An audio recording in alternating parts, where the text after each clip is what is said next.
me to go out first, but to me that just makes me feel like, what if he doesn't come? You know what I mean? Then am I going to be out there by myself? If you guys are as close as you say, then he will be there.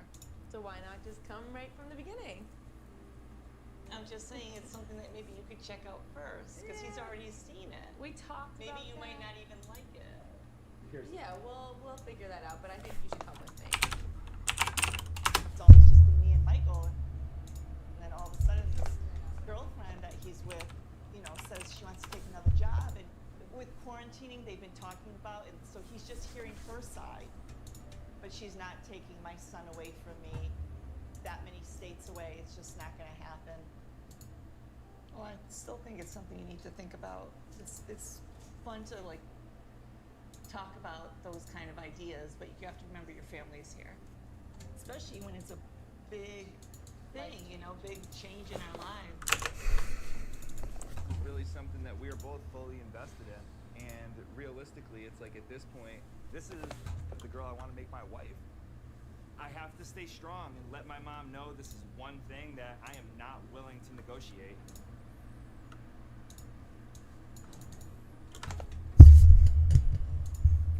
Well, boys,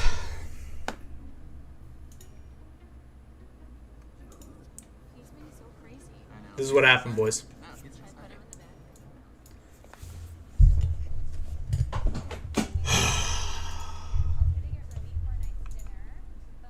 Okay. Okay. So we're going to do a review.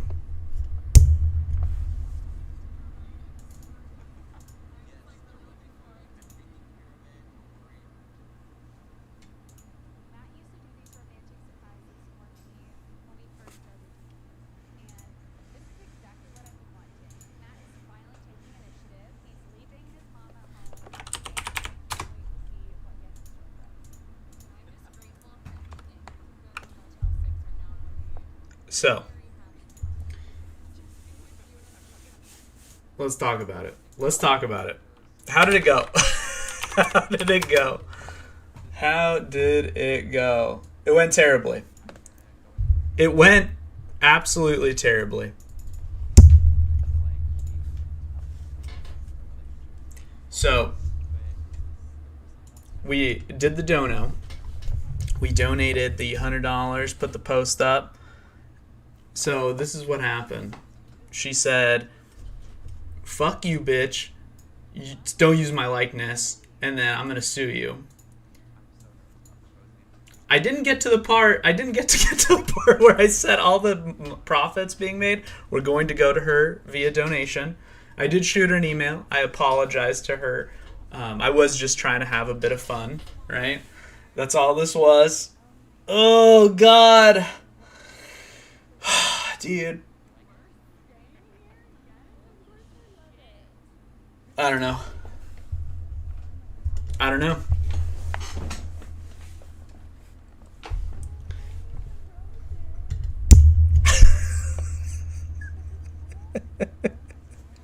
I'm sorry. Yeah, I'm sorry. Okay? It was fun. Yeah. Alright, let's take a look. So let's see what I said. I'll tell you what I said to her via... I'll tell you what I said. Let's show you. Okay. I said, "Hey, Alinity." I said, "So, I know you saw that website recently, and I wanted to let you know any profits made will go to you via donation. That was the plan the whole time. Please don't sue me. I was just having some fun. Just to follow up on this, I took the website down. No sales were made, and that's true. I attached a little screenshot there. Just wanted to say sorry. I had a YouTube video idea that didn't go as planned. Oh, it's the darkest timeline. Well, here's the thing. There's one thing I did not expect. Okay? I did not expect that the streamer in question, the way she makes money is her likeness. So I think that's fair, right? Using that to my advantage. So I totally understand, why it's wrong.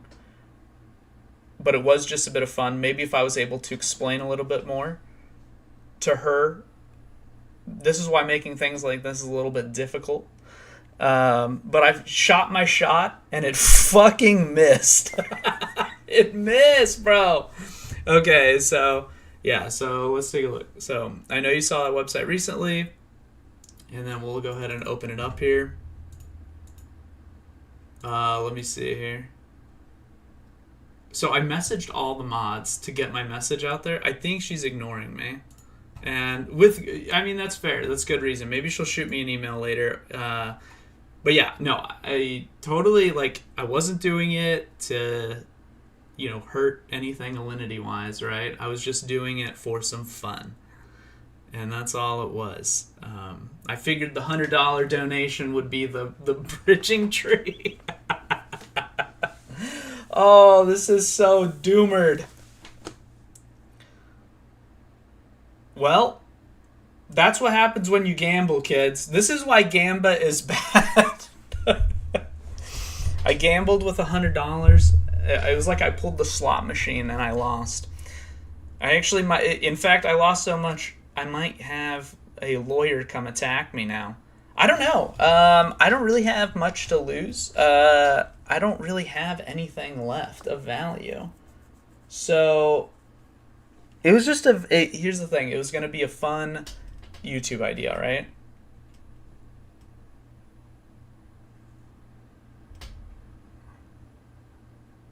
Yeah.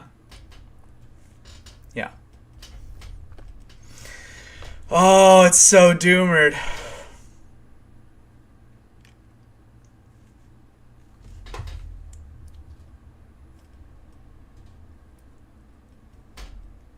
Okay, so let's take a look.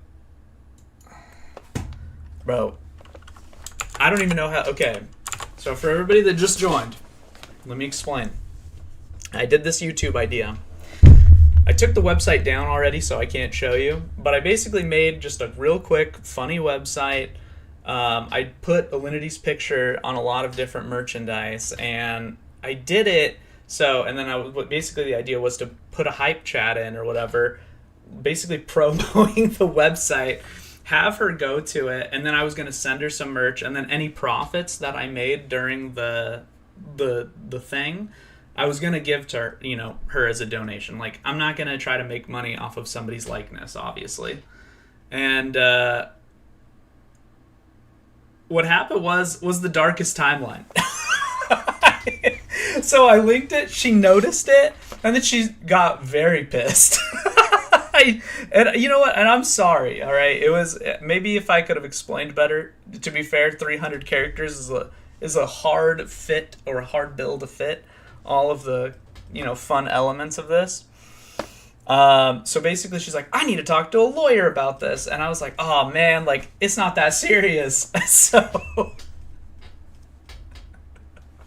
So, I mean, yeah, I feel bad, that, she took it that way. Here.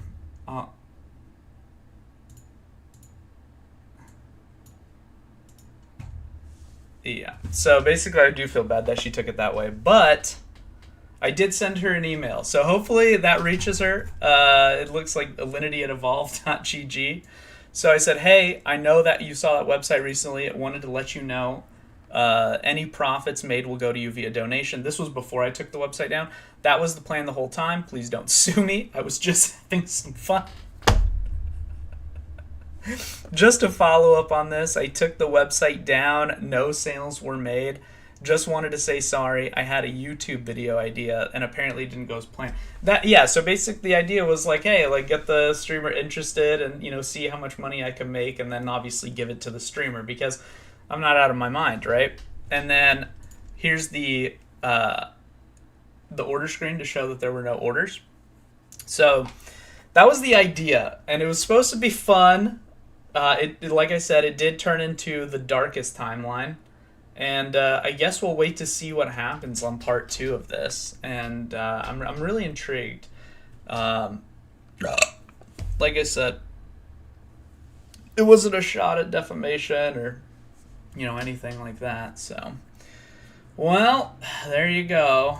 There you go.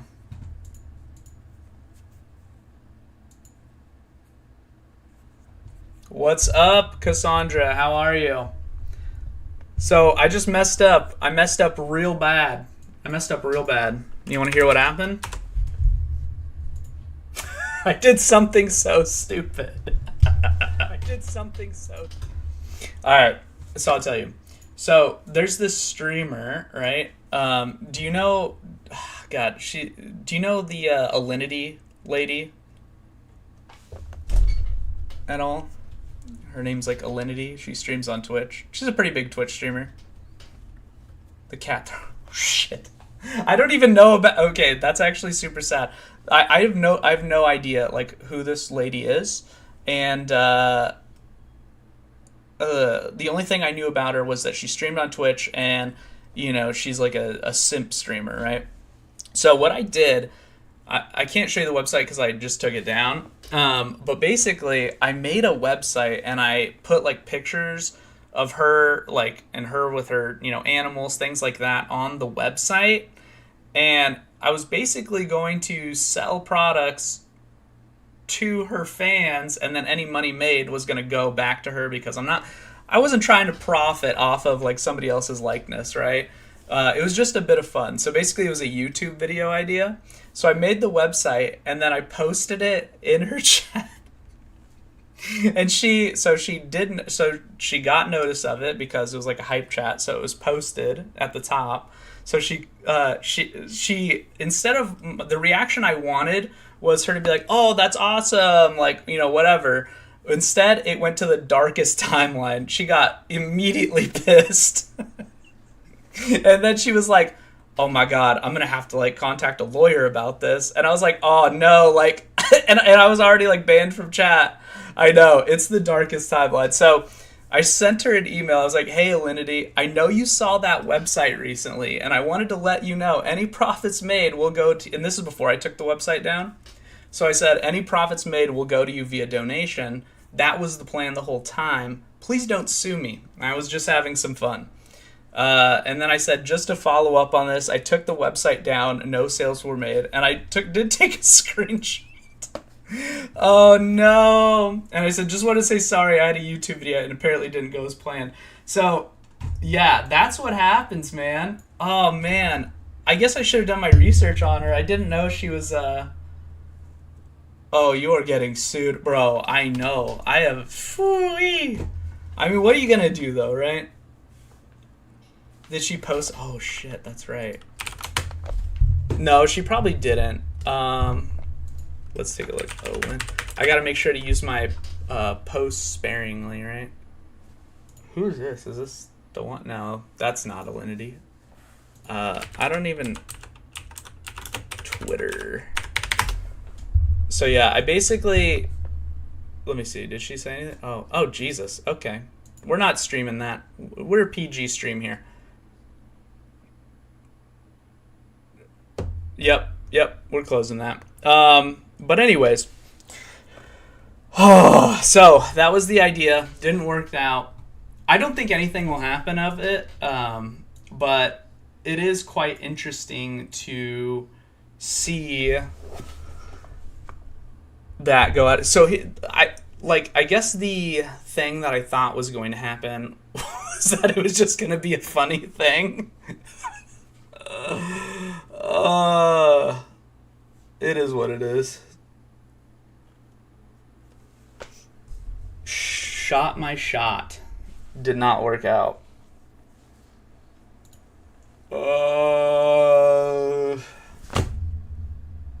Well, that's all. That's all, folks. Let me see. She's had the worst luck. Bro, I don't even know what her luck is like, or like I said, I don't know much about her at all. So, I mean, but if you ever have an idea to do something similar to that, I'd recommend not doing it to people like that because they will freak the fuck out on you.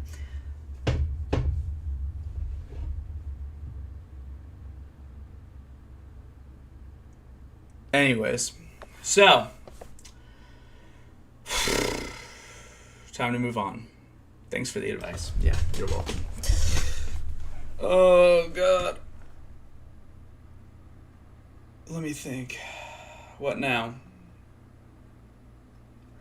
Alright. I think I'm going to play a game of League.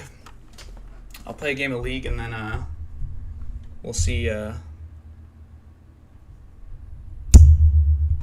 like how you linked all your socials. Oh, that's part of my signature. Oh, God. I didn't even think about that. No. Okay, that's part of like the signature of this like email. So it just like auto put. Oh, fuck. Yo. Oh, should I oh, that's so cringe. I didn't even think about that. Why'd you have to say that? Bro, she's gonna send viewers to my stuff now to like shit on me. Oh man, this is the darkest timeline. Oh, you didn't have to tell me that. I was blissfully ignorant. No.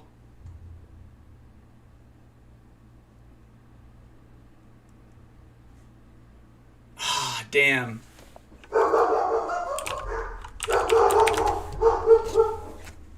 Hold on. I'll be right back. Hold on. Someone's at my front door.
All right.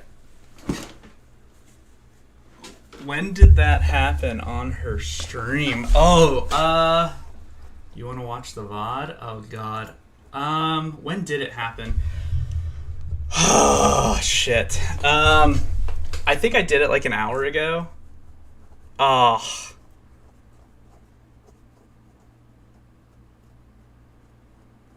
Yeah. I don't know. So, I mean, we'll see what happens. I mean, I don't know how long stuff like this usually takes. It really was just for fun, though. I think that's the biggest portion of this is... I think it was all taken out of context, and it's hard to put a fun idea into 300 characters. You know what I'm saying? So, yeah, I don't know. All right, so everybody that just recently joined, I had this video idea. I basically... I made a website. I can't show it to you because I took it down already. But basically, I used different pictures of Alinity and put them on products. And basically, those products, any sales would go towards donating like gifted subs or whatever to Alinity, right? Like it was just going to be, it was for a YouTube idea. So basically, I made this website and then I posted it as a hype chat in her room.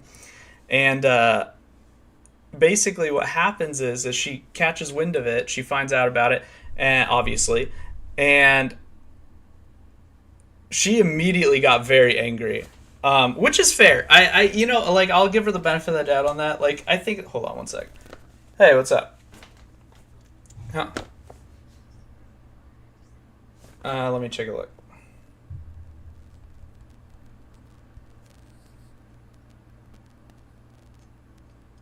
Yeah, that's cool.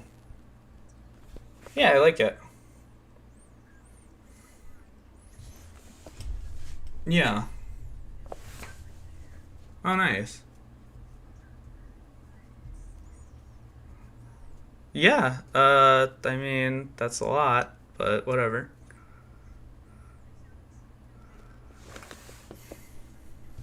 Mm-hmm.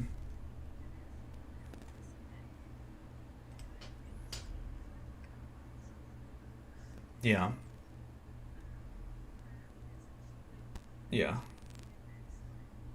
Maybe not right now. Yeah. Alright.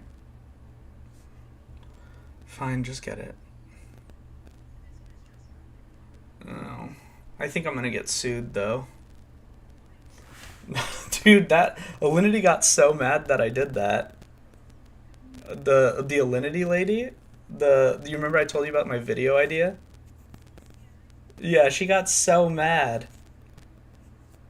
Yeah, and on stream she's like, I think I need to talk to a lawyer about this. Yeah, yes, about the website and me.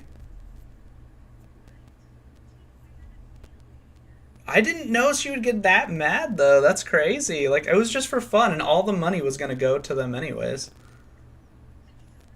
Yeah, I sent an email. I mean, it's hard to do that with just with like 300 characters or whatever. So we'll see. Honestly, here's the thing. Yeah, probably. But we're in an active bankruptcy, so this is my idea. Maybe we just throw it on top, you know? I mean, what's the worst that could happen? You just keep adding number to the bankruptcy and then you're chill. Right? I'm kidding. I don't know. I'm just kidding. I don't know. I just wanted to give you a heads up. I don't know if... I don't think anything will actually come of it. Because I didn't make any money off of it. I didn't sell anything. And, I don't know. I mean, she got my donation, so that's good. I mean... So she actually profited, if anything.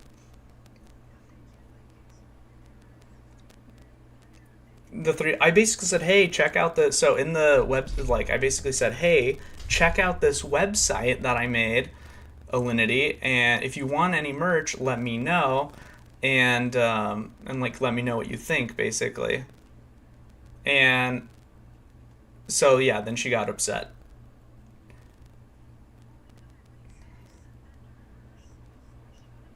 No, yeah, before she got upset. Like, that's how I got it out there. It, like, posted. I know. I don't know. Well, because it's like, I mean, I kind of get why she's upset, right? Because it's like, you can't use somebody's likeness to profit off of it. But I don't think she knew I wasn't trying to profit off of it. I was trying to just have fun and then give her the money that was made off of it, right? Yeah.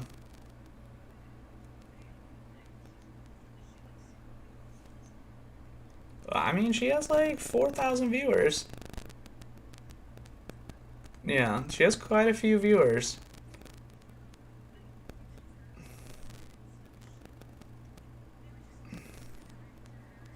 I feel like it would be a waste of time for her too. I mean, to try to go after me.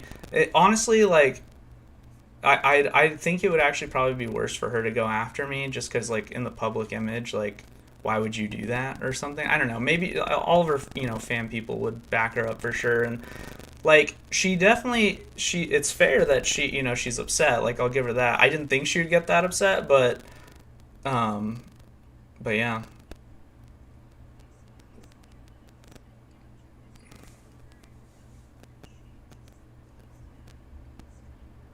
Well, she was already streaming. So she said it live on stream. I'll show you the VOD when you're home. Yeah. I know. So I'm like, I hope I don't get a cease and desist. That would suck. So, but basically, I sent her an email. I said, "Hey, Alinity, I know you saw that website recently, and I wanted to let you know any profits made will go to you via donation. That was the plan the whole time. Please don't sue me. I was just having some fun." And then I said, just to follow up on this, I took the website down. No sales were made. Just wanted to say sorry. I had a YouTube video idea, and apparently it did not go as planned. So, and that's so true. Yeah, it was like, I thought it was going to be a good YouTube. Like, that was like, sounded like good content, like, to watch. It was going to be funny and whatever, but holy shit, she is not taking jokes this evening. Like, she will not be accepting jokes this evening. Oh my god. But yeah, I mean, it is what it is. I shot my shot and it failed. I don't think every content idea is going to work out. But I mean, it was a fun little journey getting there, and I don't know. I'm trying not to, like, freak out about it, but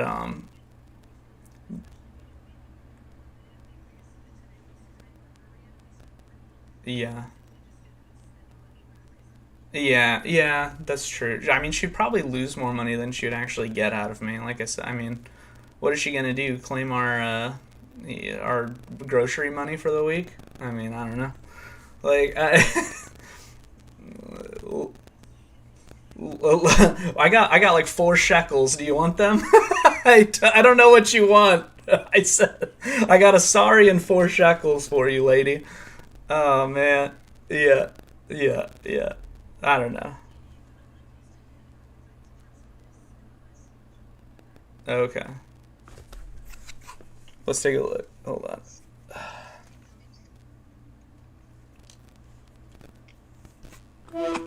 Hi. Hi, what's up? Okay, so there was that one I just showed you, or we could go with this, which are just little wood, like, accent pieces. Mm-hmm. And those are 40. So those, or this. Yeah, I like that. Which one? I'm asking you. Go back to the other one. Oh, let me pull my card over here. I like the $60 one. I haven't even got back over there yet. Okay. So this one? Mm-hmm. Or these accent wood pieces for 40. No, I like the art piece. Okay, do you want to see the one that I saw that I liked maybe for my office someday? Sure. Oh, It's right here. There's two. There's this one, Yeah. like dark art, and then there's this one, which is supposed to be landscape, Yeah. but it's like a rainy sky. Okay. Those are pretty. Yeah. I kind of like that one.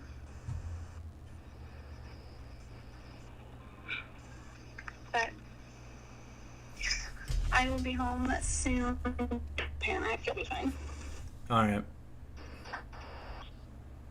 I love you. I love you too. Bye. Bye. All right, boys. So there you go. That's kind of what happened. That was that. Yeah, that was what. Let's see if we can find the VOD. We can find the VOD, I think. So we go to Alinity. Wait a second. Is there a way to 3 hours ago? Okay, let's see if we can find the VOD. That's where we're staying. This is come right. Wait, is this... No, I don't think this is it. Wait. No, it is. It is. It is. This is what my son wants. I feel Well-groomed plan so far looks pretty cool, and for her not to be. it's like a look how I'm trying to find the area. that's cute. That is pretty. And then we have We gotta like scrub through this bad boy. I think it'll be good. all right. Okay, perfect. This is my There we favorite go. couple, by the way. Thanks to your mom. Here we are. When did it happen? For myself, two in it. Justina, I feel like Jason. I'm getting really.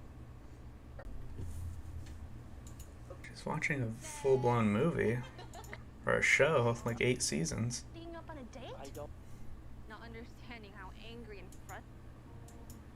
After this, I'm done. Where'd my flowers go? I'm trying to find it. Michael, that's not good. Please give us that. Worth risk. Vegas. That's terrible. I love this. Just try it with the dress if you're. Tell what? Like for We need to talk. We need to find this VOD so bad. You say it like. It is so cringe. I hope Kim. I'm excited for the trip. It is like a cringe alert. Well-groomed plan so far. We're doing this, but there's never a perfect moment. You are moving. Well, Okay. I'm trying to find it.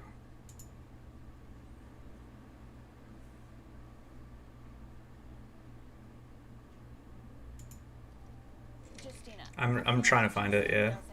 Doesn't want to. So, for everybody that just joined, whew, your boy done messed up real big. So basically, I created a website, right? It was like I called it like Streamer Sanctuary. I can't show you because I took the website down already. But basically, I used pictures of Alinity, and I wanted to create a website to where like she would look at it basically and see how much traffic I could actually drive to the website from her viewers. The thing is, all the profits were going to go to her as like a donation at the end. I literally just wanted to do it for fun and like as a YouTube idea. So basically I used Hype Chat to make a post inside of her chat basically saying like, hey, check out this website. Let me know if you want some merch. Alinity, blah, blah, blah, blah. So 300 characters is really a hard thing to get your full message across, to be fair. But I did it, and I thought she would think it was funny. Guess what happened was she got pissed. So she was like, man, I think I need to talk to a lawyer about this. And I was like, oh, fuck. Like, it's not, it's not that serious. You know what I'm saying? Like, that is not that serious. So, oh, hold on. One sec. Yes, dear.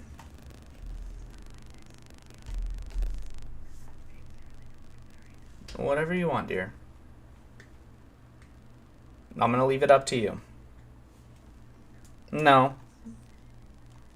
I don't want to make the decision. You can pick. Okay. Love you too. Bye. All right. So yeah, that's the case. Basically, what's happening here. And so she's like, "Oh, I gotta find a lawyer." So I was like, "Oh fuck! Like, I need to explain this more. Like, maybe." So like, I basically sent another message. Obviously, it got ignored because there wasn't a donation attached to it.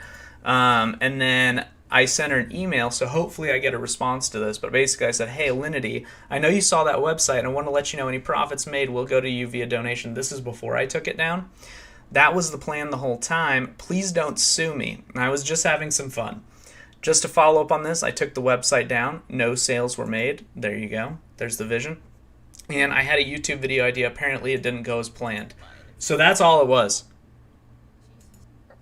But basically I'm trying to find where she snapped. I'm trying to find the area where she got very pissed.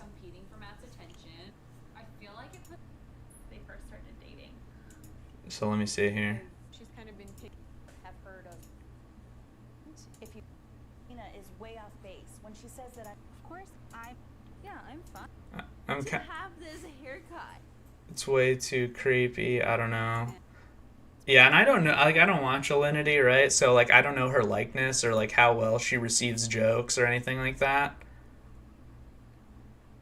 Oh shit. Here it is. Here it is. Here it is. Yeah, we should make this a routine now. Okay, ready? Go to the beach too, maybe. All right. Yeah. Watch and enjoy the cringe. Getting closer every day. I wasn't streaming on purpose because I didn't. So enjoy. So I didn't stream because I did not want to drive traffic from her channel to my channel. Like because the whole thing, right, was to not take money from her. It was just to make a funny video idea. That was it. The most important Also, the fucking hype chat got timed out. things. He's with me and he's far away from Emily. So I took the quarantine time to actually figure out. Did I see what? 100.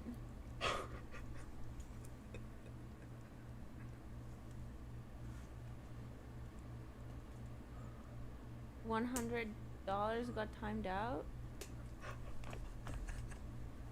Oh no. Oh shit. Well, it was like self promo stuff. He put a link, so I got timed out. Thank you for the $100. Okay, so she's all nice right now. Yeah.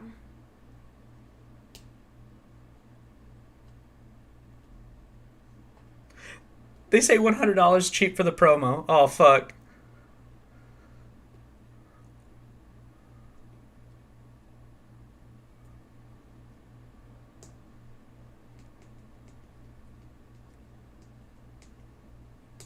So the wheels are turning and she doesn't know. So here's the thing, that the chat's What I really Rip want, Bozo. Like what? Fair enough, Rip Bozo. Check the link. There's merch of you. Wait, you can't do that.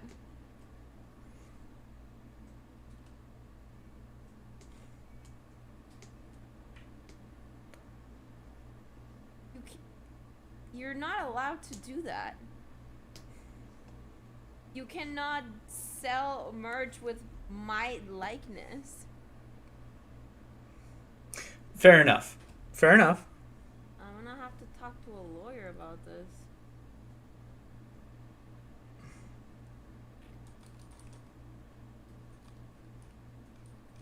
Oh, it's so cringe.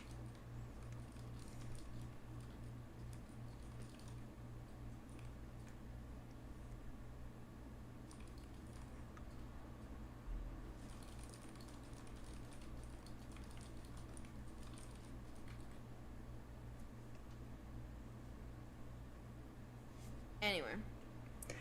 And she hit me with the NOA. Oh no. So there you go, boys. That was the fall of the idea. That was the fall. It is what it is. So there you go. I don't know what happens from here. I will update you if I can. And there you go. That was crazy. There you go.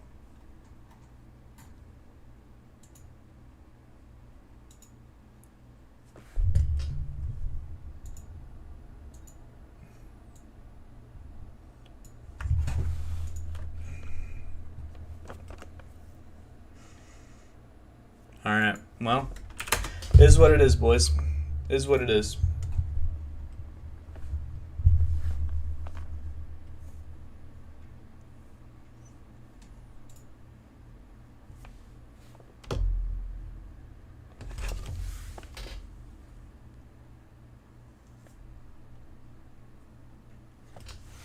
All right.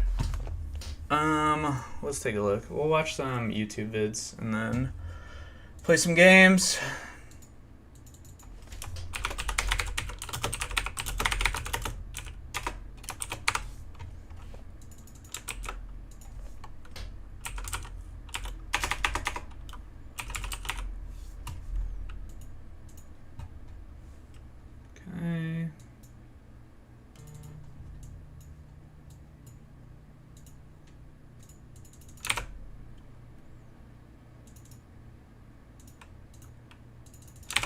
Okay.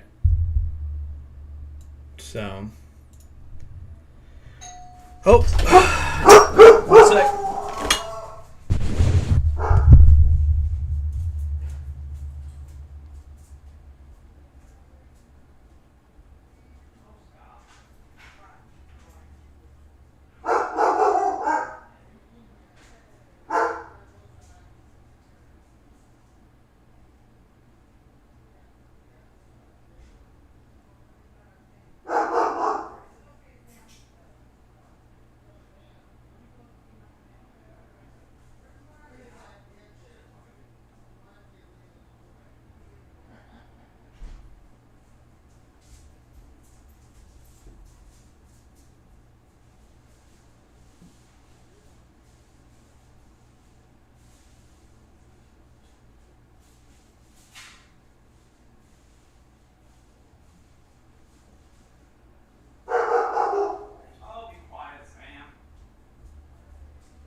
Okay.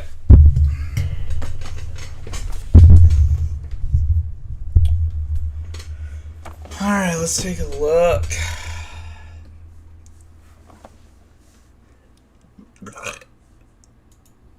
This video is going to be much short. So, Baldur's Gate news. Anybody that doesn't know Baldur's Gate 3, it's kind of like a D&D type game, overhead. I have the game, but it's like in beta, I guess, and they keep releasing new stuff for it, but it's coming up on its full release, so I just wanted to check these updates out. Shorter than yesterday's video, but we got some new news/information on Baldur's Gate 3 from a PlayStation blog article that Larian Studios put out. Now, if you missed yesterday's video, make sure to go watch it. This was hands down the biggest news drop that Larian Studios has probably ever done for Baldur's Gate 3. I know that some of you guys probably won't watch it, so let me just tell you the main news. Yeah, let's the get biggest the news is that Baldur's Gate 3 has been pushed up to an August 3rd launch for PC, so almost a month earlier than it was originally planned. That's huge. Okay, we're definitely playing that. 1 month from now. A week for PS5, so September 6th for PS5. Let's get right into it. New details on Baldur's Gate 3 character creation and companions out September 6th. So this article, of course, it's on the PlayStation.blog, has a focus on PlayStation, so it's not talking as much about PC, although most of the information in this article is general information for all Baldur's Gate 3 players. And then, of course, we have our Dragonborn character right there looking so epic. Now, the first part right here, Dungeons & Dragons, is all about player freedom. Is information that I talked about in my most recent video. Nothing really new there. You know, 170 hours of cinematic, 600 spells, more than 600 spells, and things of that nature. But down here, this is the section that I do want to read. Create a character who looks like you or make something completely different. Now, I'll come back to this first paragraph, but I want to start on the second. Yeah, the customizer in this game is actually so good. I'm not a big fan of like making the making the guy look just like me, or putting a lot of effort into it, but for people that do, it's really nice. Paragraph, because this is probably the biggest news in my opinion of this particular article, and it has to do with the word that I'm highlighting right there. They have multi-classing. So if anybody hasn't played D&D before, you can actually multi-class, and you can kind of go into 2 classes to double dip in certain abilities and spells, and that's huge. So some of the most powerful D&D classes are through multi-classing in the actual board game. You steer the adventure. Well, a version of you based on your choice of human. You almost always want to multi-class if you want to min-max and be top tier. Dragonborn. For those of you that missed my recent video or didn't read community update number 20, which came out at almost the same time as the PlayStation blog, Dragonborn and Half-Orc were a big part of that community update. But how you appear doesn't define who you are. That's why we have 12 classes from D&D, including Barbarian, Bard, Cleric, Druid, Fighter, Monk, that was part of the community update number 20, Paladin, Ranger, Rogue, Sorcerer, Warlock, and Wizard. Bro, you already know I'm playing Monk. I'm playing Monk. That will be my base class. I may multi-class into like a bard or something like that. I don't know. We'll see. With a total of 46 subclasses. That's freaking awesome, man. Between them for some extra spice and specialization. Or, should you not want to choose, you can create a hybrid class through multi-class. That's so good. That's so good. Larian mentioned multi-classing was probably over 4 years at this point during a Reddit AMA for Baldur's Gate 3. Well, they said multi-classing was going to be in the game, just not in early access, but they haven't said anything about it since, and things do change in a game's development, so many of us were getting worried. Well, worry no more. It pretty much confirms multi-classing is available, I'm assuming, at version 1.0, otherwise they wouldn't advertise it in this article. Now, I won't get too deep into what multi-classing is. I've already done videos in the past, and I'll do some more in the future, but just the basic explanation of multi-classing for those that are unfamiliar, you can actually take a level in another class. There you go. So he explained it. So yeah. Oh, hold on. When you reach the potential to reach level 6 as a paladin, instead you can take 1 level in, sorcerer, and then you'd be a level 5 paladin and a level 1 sorcerer. And the whole point of that is so that way you can have like alternative abilities, passives, things like that buff your main class at the same time, which is a character level 6, but your class levels are only 5 and 1. You of course get access to, there's some limitations on this, but you get access to most of the features from both of those classes. Now, I guess the downside of multi-class, the sacrifice that you make is you won't be able to reach max level in a particular class. So if you're a multi-class of a paladin and a sorcerer, you won't ever be able to reach level 12 as a paladin and get those 12th level features, and you won't. That's true. That is the downside. So if you want to but that's also kind of why that's like every positive has to have some kind of a negative to make it a good game, and that is like the negative. So it's like you will never be the most powerful pure paladin, right? You can still be powerful, but you're going to have like other abilities, different play style. Reach level 12 as a sorcerer either. So if you took 1 multi-class in sorcerer, you would be a level 11 paladin, a level 1 sorcerer, character level 12. Now there are some prerequisites in order to be allowed to multi-class, and that has to do with having a minimum ability. Personally, what I always like to do is 9 and 3. You get to level 9 in a class and multi-class to 3. In that class, and every 3 levels drop a point in the other class. So for example, clerics use wisdom. That's their primary spellcasting ability. If you're a fighter and you want to multi-class into a cleric, you have to have at least a 13 ability. Oh, I didn't know you could turn into the crab. That is so cool for the familiars. That's nice. In wisdom. If you don't have the 13, you're not going to be able to do that multi-class. You either have to put points into it during your ASI increases, or you have to, in the beginning in character creation, make sure that you have at least a 13 in the class that you do want to multi-class into. Sorcerer, you have to have a 13 in charisma, and so on. So multi-classing confirmed. Now, back to the first paragraph. Whether you have the stature of a gnome or the muscle tone of a half-orc, it all begins with a hero. Character creation is such a central part of D&D, and in Baldur's Gate 3, we wanted players to experience the same kind of freedom when shaping their own identity. I like playing Halfling because I like to play the short character in every video game. They're nimble and smaller hitbox usually. It's obviously not going to apply much in this game, but I'm just addicted to it at this point. Plus, Halflings have some pretty good bonuses. Who you are, what you look like, and how you want to play is up to you. Define your body type, your age. We got that lucky passive. And looks, right down to the highlights in your hair. Baldur's Mouth will be writing about you, so it's important you make a bold impression.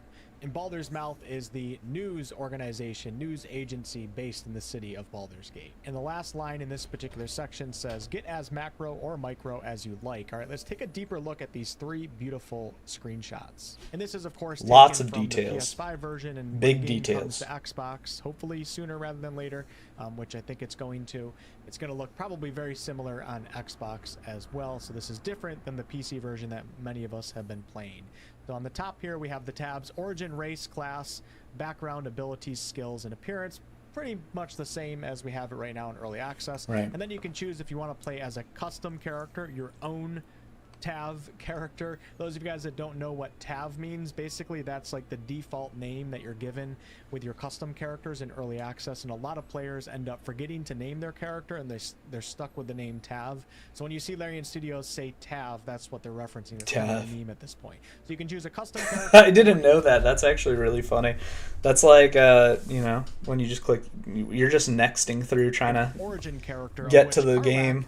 Screw the name. Confirmed to be an Origin character, and another Origin character is going to be revealed to us at the panel from Hell on July 7th. Now everything else here, except we haven't seen the half-orc and the character creator yet. Look how beautiful this is. It gets a little blurry when I zoom in just because it's a screenshot. The half-orc looks phenomenal. It looks really good on the PS5, but everything else here we've already seen in a previous gameplay trailer. We have body type, which a lot of us were speculating was like feminine and masculine, identity, and then random character. Although the body type's a little bit confusing, you guys will see why here in a second, because actually on the appearance tab there's also a body type selection. So let's move on to the next photo, and in this one we can actually see more of the tabs at the top of the screen, and that's because this particular character has already chosen their race, and then it gives them a sub-race choice here, and Larian's dividing this into tabs, at least on the PS5. I'm not sure if it will be like this on PC. I'm assuming that it will be, but you can see there's some extra tabs up here that we haven't seen before, such as sub-race. Sub-race has always been in the game. There just never was a tab for it after you chose your race. And then also skill expertise is something that the rogue class... Yeah, like right now you can currently, you can only be like a base race, like tiefling or whatever, but so like multi-classing, you can multi-race. It looks like it has its when a own tiefling tab, bones a nice, human, it organizes things a little bit better when you're creating your character. Everything's not cluttered onto a or vice versa. Yeah, I don't Other segregate. than that, we have some really nice iconography for your class choice, and then it lays it out in front of you. You know, the different features that you get with that particular class. A rogue gets sneak attack, melee ranged, etc. And then onto the final image right here, which is a little bit that more looks so good, confusing because we don't exactly know what everything means. And this is the appearance tab. Look how beautiful this game What I think is great, I mean, this is a great story game too, obviously. It's D&D. I mean, that's like half the game is story. Your voice is narrated, so you can pick the voice you want, and it'll, when it talks, it narrates for you. So that's so good. It really is amazing. I can't wait to play. So for the appearance, we have randomize, which is nice for those of you guys that want to just see some crazy things that the AI can come up with, I guess. Then we have body type 1 out of 4. So why are we choosing body type in the Origin Custom tab and then also choosing it right here? I'm not entirely sure. There are some theories going on out there, but at the very least I would say that one of these is male normal and then male muscular or buff or jacked. Yeah, so I mean, you know how games are doing body type 1, body type 2 for male or female, but they just got rid of the tags on them. So it's probably going to be like muscular female or muscular male, and then normal male, normal female. And then female. That's a good guess. Female muscular. But wait, yeah. So and then they let you select your identity. Wow, this is a very inclusive game. That's crazy. I wonder if like the third option is they them. I don't know. But The first thing That's that I was nuts. thinking that it could be is if we're choosing like body type back on the This is origin tab. we got ourselves an LGBTQ plus simulator. We choose like masculine or feminine. Be who you want. And then over here, depending on if you chose Happy masculine Pride. or feminine, excuse me, you then get to choose between 4 different body types. So possibly skinny, normal, you know, chubby, and then muscular. Sorry, having a little bit of a brain fart here.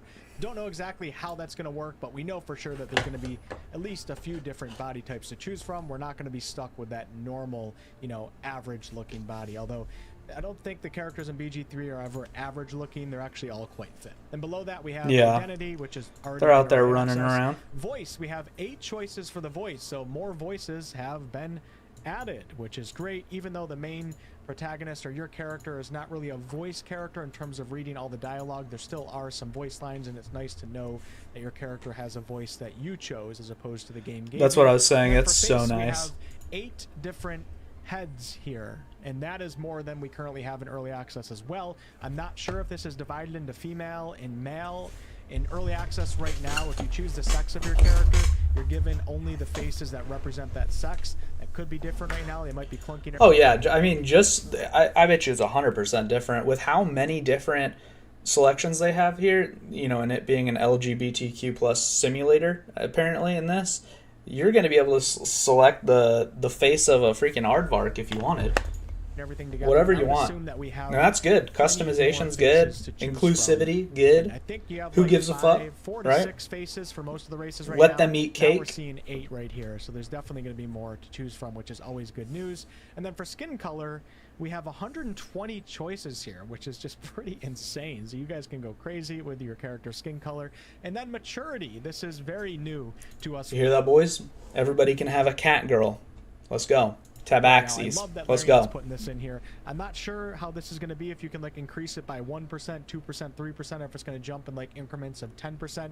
But we do know that we'll be able to control our character's age, and this looks like the youngest that you can possibly be. I guess this could, you know, be a teenage character or maybe even early 20s. If you want it younger than this, get off the internet. I can't wait. I don't know about you guys, but I can't wait to be a little cliche. Stop being a Colleen Ballinger. Stop. And create like a really old wizard with a huge beard, kind of like Elminster. And then also freckle quantity, which this character currently has it set at 58%. So there's so much more to the character creator that we haven't seen yet, but we're getting a little bit of a teaser here. I'm assuming we're going to see more in the panel from hell. Also notice this character has earrings, which are not a thing currently in early access. Unless you play as the Wildheart Barbarian, you get to change certain subclass features that give you different types of earrings. And the character creator, this hasn't been a thing as of right now, so this further confirms that there will be like a piercing category that we can choose from. Really cool. Now the next part of this article talks about companions and origin characters, and we have a picture of Jaheira and Minsk right here, both very important characters from the original Baldur's Gate games. These 2 characters will not be origin characters, though. Just to clear up the confusion, origin characters are also companions, but origin characters you can play as your main character right in the beginning of the game. You can play out their story, while companions can be origin characters, but not all of them are. So Jaheira and Minsk cannot be played as your main character, but you can recruit them into your party of 4 or have them at your camp, etc., and play out their quests and learn about. So this is like followers in Diablo games. Obviously, we don't have it in D4, but this is like a follower to kind of help you out. Obviously, you also need a team of people. You're always going to be roaming with the squad most of the time. Minsk right here, and a new screenshot of him. We might as well take a look at what it actually says. Minsk says, "You must." I actually played this campaign. I was a halfling monk in it, and his name was Toddy, and he simped for one of the main villains. Cannot. The parasite. You can use it to tickle free whatever truth you seek, and then the player character's response to this can be, or I could just crack you over the head, see what shakes loose. Or number 2, you sound reluctant. Number 3, you can use the Illithid tadpole powers on Minsk, which would be interesting to do.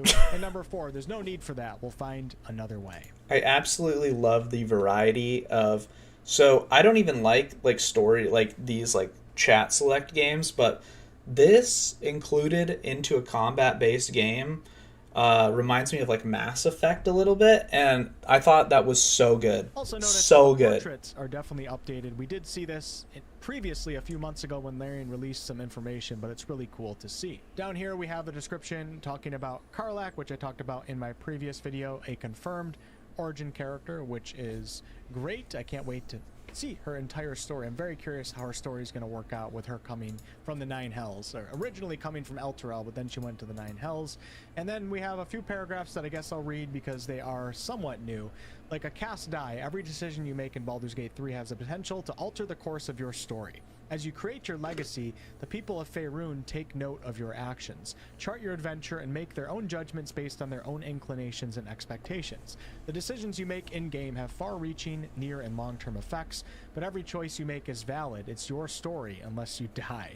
Whatever you did then was probably a bad idea. The really cool thing about BG3 is I think it's taking CRPGs to the next level in terms of, you know, permutations and how the world reacts to you. And actually, no matter what happens in a situation... Yeah, so like, you know, when you go to the top sellers section or the news section of Steam and you see those porn choose your own adventure games, nah, don't play those. Don't waste your money, okay? Get your kicks somewhere else. Play this game instead. Better combat, better story, better selections. It's going to be probably high quality content. So even if something doesn't go your way, it's going to lead to something that you didn't expect that should also be quite enjoyable. These decisions also affect your relationships with your companions, whether it's an impish vampire spawn or a beefy archdruid in the middle of a wild shape transformation. That's a reference to Helson, who has been confirmed to be a companion. In Baldur's Gate 3, you can romance almost all your camp companions. Notice that it does say almost all and not all, and depending on how you interact with them, you may see different romance scenes for several of these characters during your replays. A lot of replayability in Baldur's Gate 3. Relationships in BG3 develop and blossom or grow sour and dwindle just as in real life. They require maintenance and are based on genuine admiration from the perspective of each character's general point of view about the world and your actions within it. So, of course, do whatever you want in your game, but I do encourage people to consider save scumming a little bit less in this game, because I think it's going to feel really rewarding to have to work on those relationships. Yeah, so, I mean, that's the point, right? Like, you could save, reload until you get the role that you want, you know, aka cheating.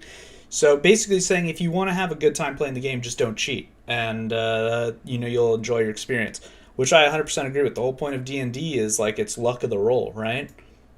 As opposed to necessarily just going back and starting the scene over and over and over again.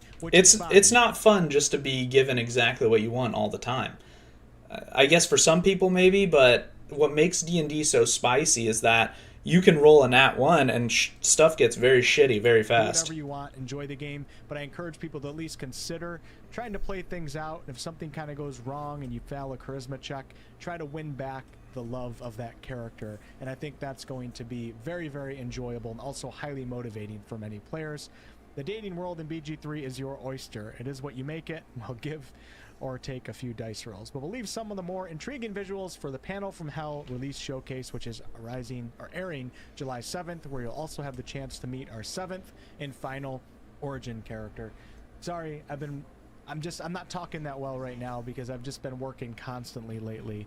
But this is really exciting news. So the big news in this particular update was obviously multi-classing and then those new extra appearance and character creator options that we're hoping that Larian will expand. August 3rd, boys. Let's do it. I'm very excited. I'm going to go ahead and drop a like, subscribe to this fella, and I'll go ahead and link in the chat. Super good video.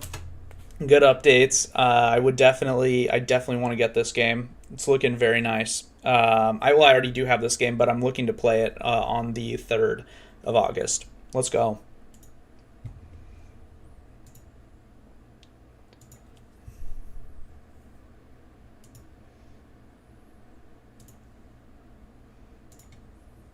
I'm level 100. 10 reasons. I'm bored. I'm tired. I'm exhausted of Diablo 4. I've beaten Uber Lilith. I've played over 200 hours of Diablo 4. And here are 10 reasons I'm tired. This guy is gaming. of this game. Number one, the grind is just too much. I've loved Diablo 2 since I was a kid, and one of the reasons I still love that game is because it doesn't require me to commit my entire life for weeks in order to max out a character. I can grind for a few days and realistically expect to have accumulated most items that I'm looking for to kind of max out my character. I think he's talking about uniques here. Let's see. A lot thanks to trading as well. So heading into this game, I was not prepared for the commitment required in order to not only reach level 100, but to optimize my gear, and don't get me started on what it took to kill Lilith. Basically, I'd like to be able to experience the endgame of Diablo 4 without committing 10 hours a day for weeks. Let people level up faster is all I'm saying. At least to level 90 or so. And then it can slow down a bit, that's fine. Number 2, why is Tree of Wisdom... So, yeah, on that, let's talk about it.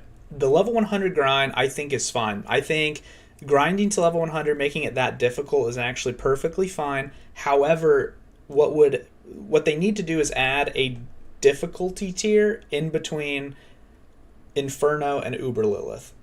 So something to break up the monotony, because once you hit levels like, I don't know, 65, 70, as far as your build goes and your gear goes, it's pretty much stagnant. So you're just sitting there basically grinding the same exact gear over and over again, just incrementally better, leveling up glyphs and then leveling your levels. There's no next thing to look forward to until you get to Uber Lilith, which is, I mean, what was the math? I think it was level 80 is halfway to level 100. So, and he's not wrong on that. It takes a long time to level to 100. So maybe putting a breaking point at like 85, something like that, would, break up the monotony and make it feel more impactful for the hours you put into the game, because that last stretch, that 80 to 100 span, that's going to break your mental for sure. And let's see, next one, meaningless content. Whispers, Fields of Hatred, and the Legion events, and world bosses, and even just running around farming the open world, so meaningless. All of it. There's literally no reason to do any of these things once you're in the endgame, or pretty much ever, in terms of effectively increasing the power of your character. I mean, they're fun to experience once or twice at first. The world boss is a once a week thing. I think it's always worth to do it. You get a couple legendaries, doesn't take that long to do. Obviously, you should definitely do that. So that's probably a bad example. The Tree of Whispers, I feel like after a while, it does become useless because Nightmare Dungeons drop just so much more gear. And with the XP boost, it's now just entirely efficient just to slam Nightmare Dungeons. So I can see what he means like by meaningless content. Hell Tides, though, are I think those are really good for target farming certain items and picking different slots. So for me right now, Hell Tides and Nightmare Dungeons and then doing the world boss are pretty much all I'm doing. But the game doesn't reward you at all for grinding these activities, which completely removes... But I think that would also be solved if we had that extra tier of difficulty, right? So if we had that extra tier of difficulty, that would give us a bridging of kind of a bridge to something new to do, refreshing that current content for the last 20 to 15 levels. My motivation to do them in the endgame, which is sad because now there's less content for me to enjoy. Number 3, the only endgame activity outside of dungeons worthwhile if I want to grow my character is to do Hell Tides. There you go. To farm forgotten souls that can't be found anywhere else. Honestly, I think this is great. I love speed farming these temporary areas once in a while. I love Hell Tides. But why is Hell Tides one of the only activities that actually has a purpose? And why do I need to use a third-party site to make the gameplay of Hell Tides? I fucking hate this. I hate this. It's actually satisfying and enjoyable. Just tell me on the map where the mystery chest is and highlight for me where the events are. You can make it exciting, like, oh, there's a horde of demons coming in this particular area, like, hurry up and save the people. So overall, I think the Hell Tides experience is great as a concept and it can be improved. Then there's... I think if they add more special events to the Hell Tides, and I think this is a way they can actually improve Tree of Whispers too, adding special, like, ultra modified events to these things. So you have like the base Helltide, right, where you're just going in, killing mobs, farming, the stones, forgotten souls, whatever. What we do is basically add little areas, little events. I know they have the events, but ones that are extra special, up to the difficulty, but you feel rewarded. Same with the Tree of Whispers. Go over, pick a Tree of Whispers that's like super highlighted. Maybe they put a little bloody text on it or something like that. And when you go to it, it's basically a Tree of Whispers type quest, whether it's a dungeon, whatever the case is, that's modified in some way. Maybe that Tree of Whispers is like a semi-nightmare dungeon or whatever. And if you turn that Tree of Whispers into a nightmare dungeon, the extra effects get added to it for even more bonus loot. Things like that. I mean, get creative with how we can boost the already kind of cool events. We just need to add value to them. Nightmare dungeons. For a while, it was great to complete these to upgrade my glyphs for my Paragon board. Like, it felt like there was a purpose for completing them. But now that all of my glyphs are level 21, max level, nightmare dungeons, other than just farming, killing monsters, it's just a way to challenge the power of my character. The fact that I've found better items back when I was level 70 2 weeks ago, killing mobs in the open world, than what I'm finding now at tier 90 plus nightmare dungeons, it makes no sense. You'd think at least the minimum item power of the items that drop in higher tier dungeons would increase, but no. I am literally punished for spending my time trying to do harder content. The most efficient use of my time would be to speed farm tier 40 dungeons in groups. It sounds awful and boring. No, thank you. Speaking of harder content, beating Uber Lilith as a solo rogue took me over 1,600 attempts over 9 days. You should... That's a lot of attempts. Uber Lilith, the difficulty on it, I think is good. The thing I think is bad about Uber Lilith is she does not drop the best gear. If you're doing Uber Lilith and you kill her, you should be rewarded. Obviously, there's an RNG aspect. It's a Diablo game. So you should have to kill her a couple times. But 1,600 attempts is a lot of attempts to finally get there. And he probably only got a couple legendaries. Probably not even a good item. If you're doing the hardest content, I think you should have better chances at getting the best gear. Check out the video to see my misery. But I think her difficulty is fine. She should be hard. It was honestly a huge sense of accomplishment for me, but the fact that I was not rewarded in-game at all, other than a red horse that kind of looks like the other Look at that. Look at that. Ancestral. If he did a nightmare dungeon, he would have got 48 times that loot. Sag. You know what I want to see out of there? 3 uniques. Good ones. How about making her drop at least some high 800 plus item power loot? Maybe rare uniques? Anything. Told you. It feels so weird. Like, why is there zero reward and purpose to do the hardest content in the game? Yep. And since the tweet the other day revealing that Let's take a look. I wanted to clear up some details on the rare uniques. They can drop from level 85 plus. We already knew that. We can get them anywhere. Regular uniques drop, and they'll always drop at 820 item power. That's good. We currently have 6 of them in the game. They are really rare, and they should be really rare, but your chances of finding them off of an Uber Lilith should be significantly increased. From level 85 monsters that is the hardest content in the game. You'll find Imagine doing a mythic raid, okay? Yeah, I mean, even though M plus gives you better gear now anyways, but imagine doing a mythic raid, final boss, and it drops normal piece of gear. You'd lose your damn mind. Lower tier You'd be dungeons, pissed. then I would be slowly slogging through 80 plus tier dungeons. How does that make any sense? The hardest content should provide the best loot. Or True. Am I crazy? Number 6, the stupid, nonsensical drop rates of the rarest unique. I don't even need a comment. Let's be honest. I Diablo don't 4 even need is a comment. basically like sitting in a casino in front of a slot machine, hoping you hit the jackpot and find Shaco. The only difference is the slot machine is rigged, and you can't actually win. I'm not saying these shouldn't be hard to find, but I am saying people with 200 plus hours should have at least found one of these by now, or at least most people with 200 plus hours. I would say all people with 200 plus hours should have found one of these by now, because most of the population probably has under 80 hours in this game, and that's being realistic. If you're watching this video, you're not part of the normal population, by the way. So Players of this game are set up to fail thinking that they can find these items. People are going to waste hundreds of hours and never find even one of them. And let's say they do. You find Shaco and it rolls poorly. 4.8% DR out of 10. Like, if it's that rare, why do the stats vary so much? Yeah, I mean, in my mind, it's borderline abusive to the player base of Diablo 4 to put these items in the game and somehow make people think that they can be found. Number 7, managing and organizing my items, my stash, sigils, elixirs. I mean, this one is not too big of a deal. I see why you put it as one of the last, like number 7. For me, it's more annoying. The thing that annoys me is the aspects, really.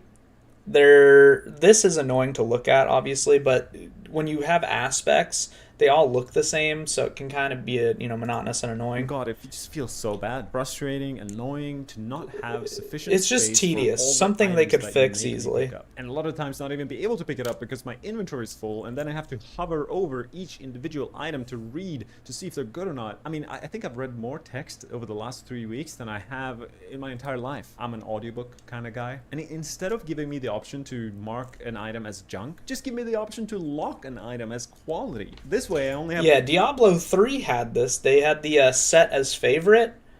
That was much better than the set as junk.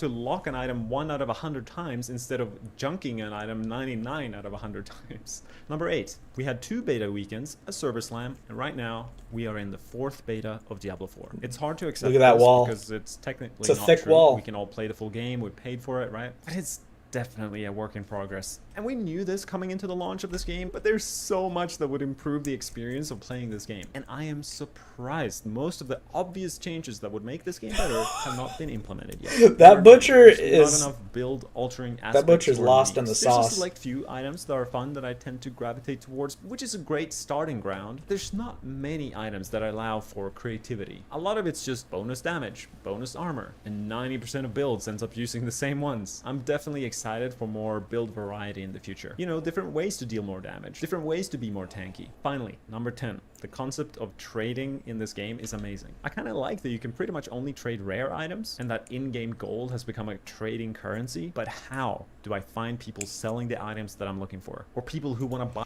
True. I have yet to find out how to trade with people. I feel like I have some yellows that people would want. I don't know, like, should I just post and trade? Like, there's not a trade chat, so I don't know how to get about doing that. Do you just trade with your buddies? I feel like that could be improved, a better chat system, social system for people to post that stuff. I don't want to use like external websites like PoE trade and all that stuff. Like, I hate that. It's just like, I hate doing extra steps like that. And most of the population won't even do that. So they need to do something so that way we can trade some stuff. Buy the items. That's why, I mean, auction house, it worked. Not a real money auction house, let me clarify. Just a regular auction house. I do like that idea.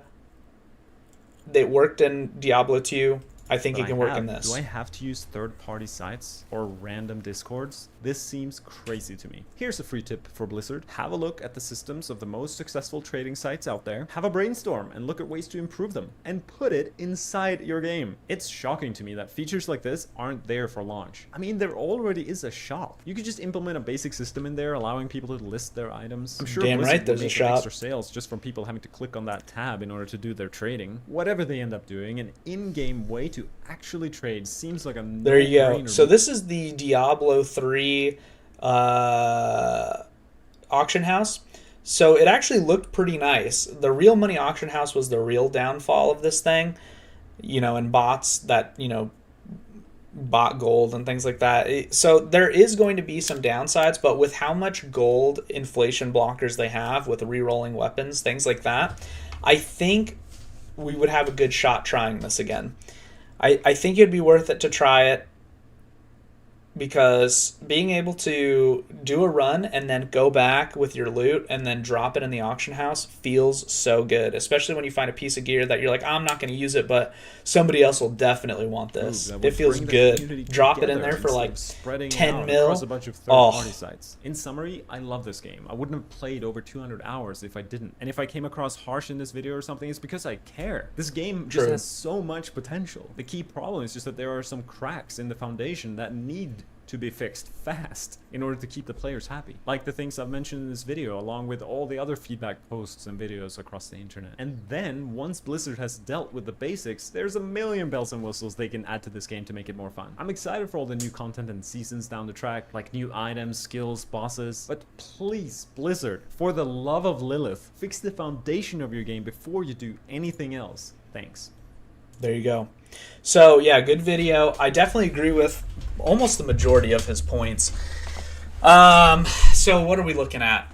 I think they have a couple seasons. I mean, they have a lot of them planned for season 2. So I think they can do them faster It would be nice to see them implement all of them by season 1. You know, at least the gem tab and these other smaller ones, I don't know if they're going to do it. Obviously, I think they said they weren't. But these are definitely things that need to change, and it has nothing to do with it being a bad game. It's a good game. I love Diablo. I'm having a great time playing it. Lots of other people are having a great time playing it. And that's why I think it's funny when you see posts from people that are like, I'm a dad of 18 kids, and I only play for 1 hour a month. You know, and I'm having a great time. Well, of course you are. You're having a great time in the best part of the game, which is, you know, the leveling portion, that mid-game portion.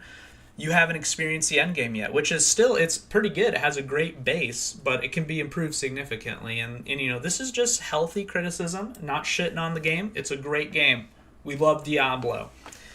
But we can definitely make some improvements for sure. So looking forward to it. All right. I sneaked inside Riot Video Games by Necrit. So it's I sneaked inside. Is it sneaked or snuck? I don't know. Inside Riot Games, Necrit. He makes some pretty good videos. Here into Riot Games to show you Let's take a look. Cool stuff around. A few weeks ago, I got invited into Riot headquarters, where I got to talk to a lot of people and record some interviews. But it takes a bit of time for everything to get approved first. Are those Fortunately, Pantheon slippers? I had some free time That's in my Giga. schedule, which gave me a chance to show you all the cool things you can find at Riot's headquarters, such as this awesome Bilgewater and cafe. You may also find that Riot Games has this awesome coffee shop where they bake really good coffee that's also themed around Bilgewater. And of course, what I'm gonna do is see just how canon this place is. And here we can see the boast, the thief that. So here's the thing: this room was actually made when the original Bilgewater event was happening. So I don't know who this is really referencing, but I will tell you that that's on. Catch me if you can. That sounds like Jinx. There's also a Chemomancer Annex. I have no idea who that is. This guy calls himself a lore nerd. Doesn't even know. I don't know either, but has canonically never been shown anywhere. I will. This kind of reminds me of like Disneyland. You know how like every place has a themed building, and like every single like hot dog station all the way up to restaurant is themed. This kind of looks like Pirates of the Caribbean a little bit, and I like it. I fuck with this shit. Obviously, made by the mother of misfortune, actually made by her, but also used by Gangplank to kill her. You would know that if you read the lore and or played Ruined King. That's her guns. You'd also know that if you played League of Legends. That's them. You might recognize this from the old map of Runeterra during the old lore. I don't actually know which one that was. This might have been the Burning Tides. Actually, no, this was after Burning Tides. No, this was the Harrowing. This was all the stories that came during the Harrowing. This is very old.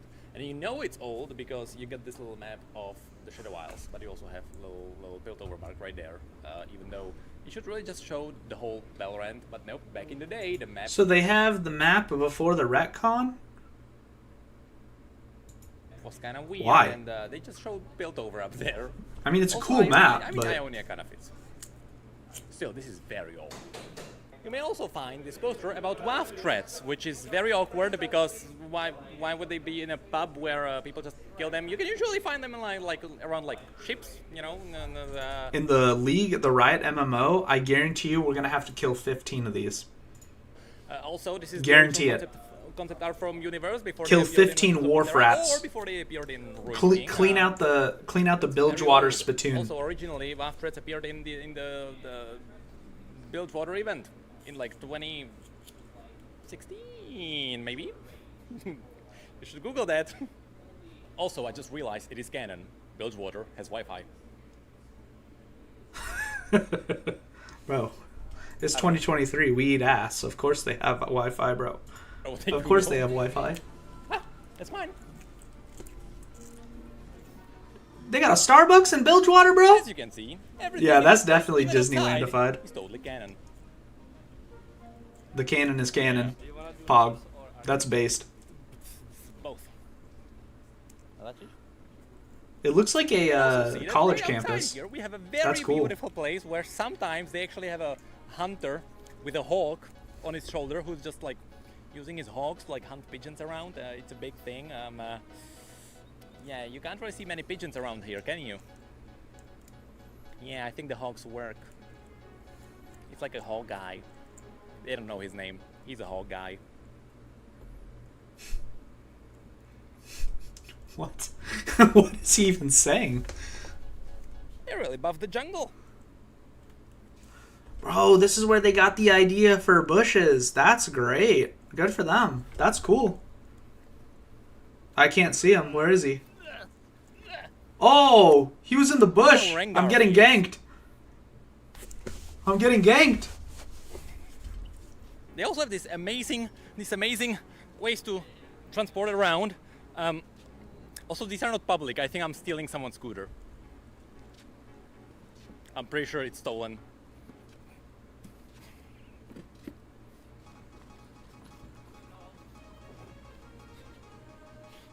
That is such a tech company thing to include scooters at little breakpoints. As you can see, That is so wild. You have paper, plastic, Yasuo. Trash. Exactly. So in these rooms, you can have Garbage. a massive party where you just watch someone stream. As far as I know, I was on that stream, on that screen when, what was I doing? I was, Arcane. When Arcane was happening, I was there. I remember that, because I got COVID, and I was not here. That's all I got. I got COVID. It was really bad.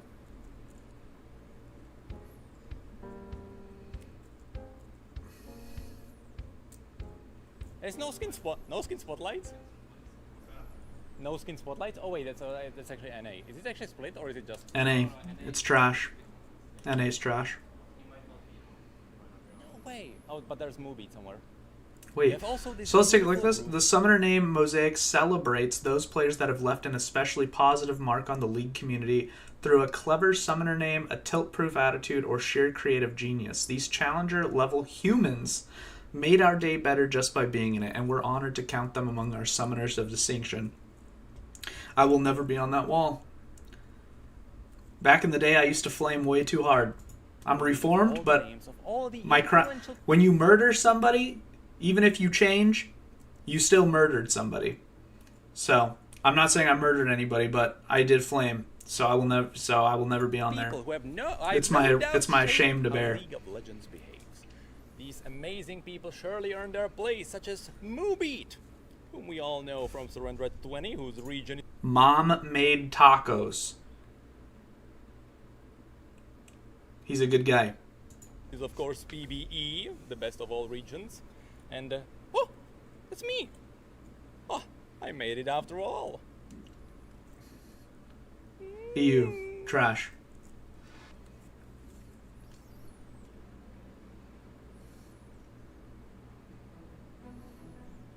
See, you also have this one amazing place, which everyone is gonna appreciate after their work, or actually even during the work, and that is this.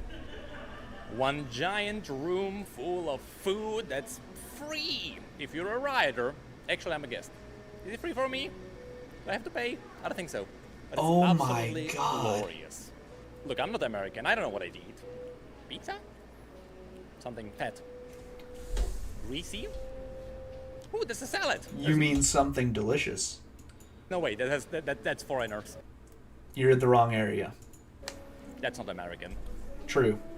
I'm obviously joking around, but dang, the food. If I had a cafeteria like that where I worked, this amazingly themed I would be so lab, much happier. Which is not a lab. I guess it's lab if they make food. I want that. I want that artwork. That is so cool. I mean, we all know that Riot can't really balance their games, but they know how to balance their diet.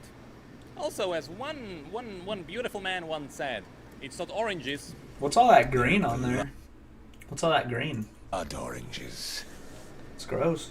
And in case you would actually like to have some noms on the go, they have noms on mobile. Featuring Killjoy, Dom Kench, That's the chicken. They If have you their actually, own if you watch food my truck? Twitch and you subscribe, you're gonna see this chicken. Hey, yo, Riot, are you hiring? Like, I can do whatever you need. I actually ripped it from the game. Actually, Chibin ripped it for me from the game. I I've got the eaten ass animations, I for got the model. less. I'm using this for my sub. That's crazy. Beautiful. This is great. I would be so happy. TFT. Fuck, Very work cool. from home. You And go mole. in, there's a And restaurant mole every down single there. day. Right there. My beloved. Mole. TFT. Very nice.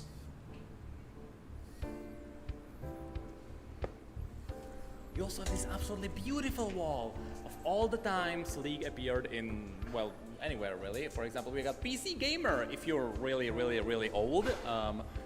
You know it's old because there is Dominion in it.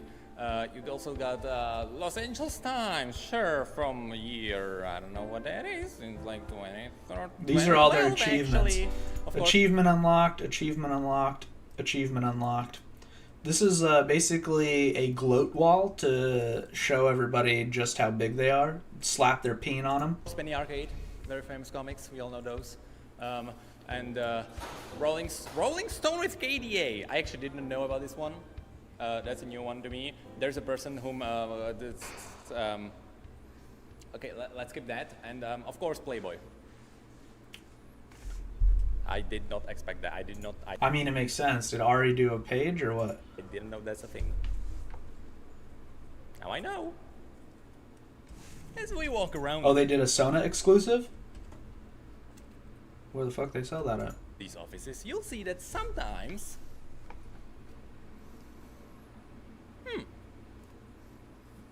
You'll find rooms that have no real purpose at all, such as a room with Esquire Gragas and comfy chairs. That's kind of badass, though. That's exactly where I imagine that Gragas skin would be. That's kind of it. Looks like an Italian mob boss's I room. found a very shocking discovery. If you walk over here, not only will you see... If they put this much effort into making the game better as they do making these rooms, League would be such a good game. An excellent magnifier, which is also a very antique word. But you will also find Digbutt. Hey, babe, how are you? It's so hot out there. I was going to go for a walk. I felt outside and I walked back in. Yeah, I was going to go tonight if you want to go with me. Yeah.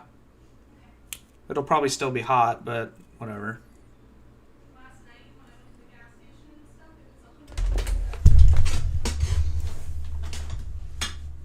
It was what?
is. For all the shekels in the world. Right here. Someone actually drew that. Swear to God it wasn't me, but someone had fun here. Is that dick butt? As That's you can dick see, butt. every now and then, random writers come in and Bro, they would have banned me if I put that in chat. have a snack. Very healthy snack. Beautiful, beautiful writers have healthy snacks. Actually, all writers are beautiful, and all snacks are healthy. Except for the unhealthy ones. But you know what? You'll not find them here. Because here, we only have health. Is that a... Dilly They have a bites. carrot here. Just like randomly. They actually... They have eggs. What monstrosity eats raw eggs?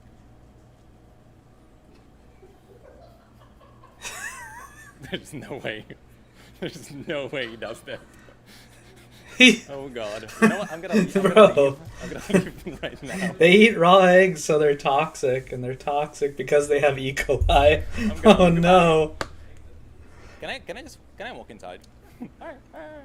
As you can see, every single room in Riot's headquarters is themed around champions. For example, I'm gonna go right into Kha'Zix. Don't take that out of context. Nice. It's my room now. Why is Heimerdinger in a Kha'Zix room? Why are burrows here? Who made this place? Oh. It's cool though. Goodbye. When your void Kha'Zix room goes woke, sad. Just kidding. So, you have 1 minute. They also have this awesome Twisted Fate room. And you know what's inside Twisted Fate? You have 1 minute. It's Warhammer.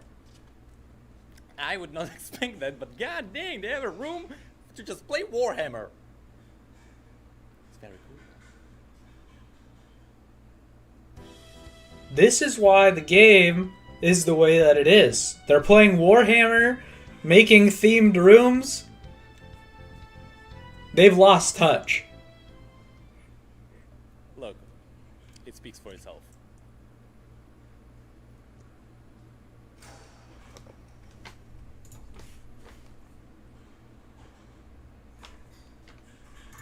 Sorry, I just needed to get a thumbnail. I'm scared. But so this is a Rider's Cup, basically. Yeah, All right. exactly. But for like a really cool thing. So I know on one story that the guy that did the Riot Connect, you know, the internet. Yeah. He got this.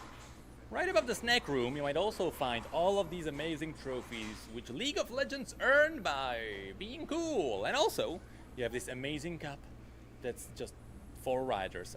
I don't know any of the names on the cup, but I was told that all of these are riders who did something so cool, they deserved their own cup. I wonder if they took the riders that did sexual assault off of some of the... Too soon? Too soon. Also, that's Ramos, who's turned back to the They people. just crossed Can it I out. touch that? Crossed their name out. I can touch that. Not him. I'm gonna destroy this. That's, you know what? That's Mordog. That's actually what it is. I just realized. You'll not find Mordog there because that's Mordog. Right there on top. Sitting like the king he is. Smiling, bro. That's a creepy Ramus. They also have this absolutely gorgeous room full of retro arcades, such as the classic... Is that Roblox? I don't actually know what that is. That's Gunya Fighters. I've never heard about that one. What? Is this a place of business?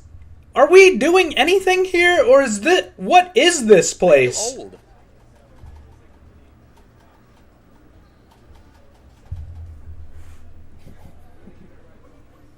Oh my Also these god! amazing rooms where writers just Finally! chill out and This is the slave pens. Finally, we make it to where they actually do things. play some games together. After all, Wait, that is what? what games are about. It's a PC Playing. cafe? Talking about the playing. You don't just talk about them. You should also play As you can see, this is they have this on the first screen, and it's being promoted in Necrit's video because that's all that people care about now. games that you talk about. Yeah, you should do that.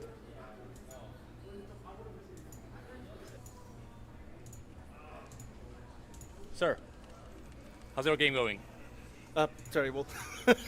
You literally just died. I Literally, just as I rolled in, we got a death right there. Timing. What do we have? 353. Yeah, check on her, brother. Okay. This guy needs to get back to work.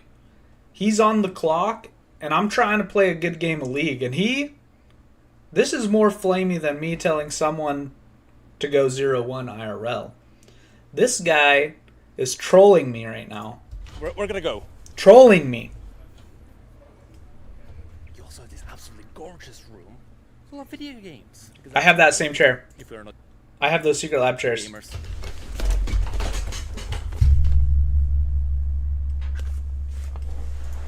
Who are we? You can see retro I have that consoles. chair. You can see the redacted right there on the wall in the beautiful picture.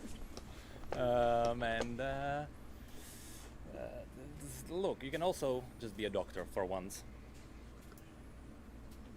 Did he actually eat that? I wouldn't be a really good doctor. Who stuck that in his arm?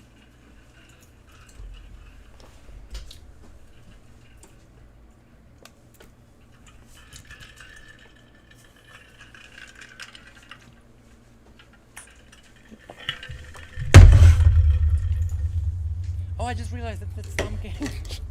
Okay, never mind. Okay, you know what? That's Sam Kench. Look, I wouldn't be a good doctor. Leave it to Mundo. They have also... Oh my god, hold on. They have Nintendo 64. Where are the games? Someone play Overcooked. Next Riot Forge game confirmed. Wait, are they putting League of Legends on PS5? Is that confirmed? It's Shadow Isles cooked. Doesn't cook anymore. They're all gone. I just want to know, at what point are they working? When do they when do they have time to make more skins? That got to the point of Shadow Isles. What is happening? It's a game. I don't know what are these for? This is okay. This is like a trip to North Korea. They show you all the good bits. You know, it's like, oh look, see, we have grocery stores, and they like have paid North Korean slaves in there shopping for vegetables because they eat healthy. You know, dumb America doesn't know how to live, and you know they have vibrant hotels filled with fake actor people. There's a dark room somewhere here, and then a suicide net. I guarantee it. He's being catered through the Riot facilities, so that way he sees all the good stuff. Because what I've seen so far, it looks like a non-place of work. They have like a custom game. Oh, is that like custom customs? What? Who? Oh, who did that? Is that another egg? Look, I can't believe this. These flamers, dude. They're just toxic, dude. Riot employees are toxic, and they want to talk about the summoner's code, dude.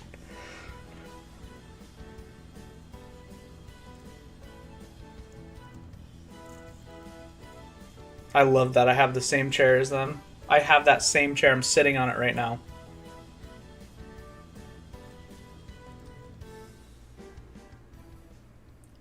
I mean, Riot always had a very diverse champion pool. Oh, come on. That's getting ridiculous now. Oh, it's an egg! I can't believe who would do They this. keep following him with the egg, bro. Yeah, what is Somebody this reduce that guy's honor level, bro. Yeah, I can't believe this is canon. I mean, look at the lantern. No Thresh in sight, and no Santa. Ooh! Ridiculous. That is so Can't believe badass. They would have a statue that's not canon. Fuck canon, dude. That's a sick statue. We'll also find There's an amazing egg. statue of Ziggs, which is actually special for one simple reason. This model is different from the one you find in League. It's actually far closer to the one you find I don't in play Legends of furries. Runeterra, where actually his helm is updated. Also, his bomb sparkles a little bit. I don't think bombs should do that. I think they should evacuate everyone right now. But yeah, that's just my opinion. amazing little game there. You know what? Maybe the blue shell is actually gonna hit the first guy as it's supposed to, not like in the movie. It didn't. It hit the second place, and everyone raged. I can't believe it. That's the next set. It's the next set of TFT. Bro, we're just playing Chess Simulator. Oh no. Are they playing with an egg? No, that's... I would make a joke, I don't have one.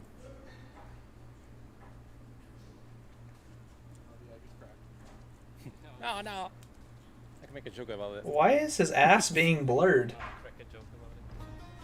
Why is there a blur mark?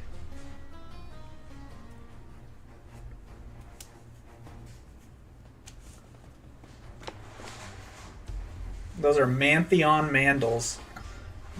Yes, Mantheon Mandals. It's a portal to Banner City. They have Yordles here. We should call someone who deals with Yordles. I don't know, I swallowed something. I'm dying. No. Cool. This is exactly why the guy that told you to kill yourself is not banned yet. This is why. No, look at the darts. Rima and the Immortal Bastion, Bilgewater and Piltover and Dawn. That is cool artwork. I would like to get one of those. Yeah.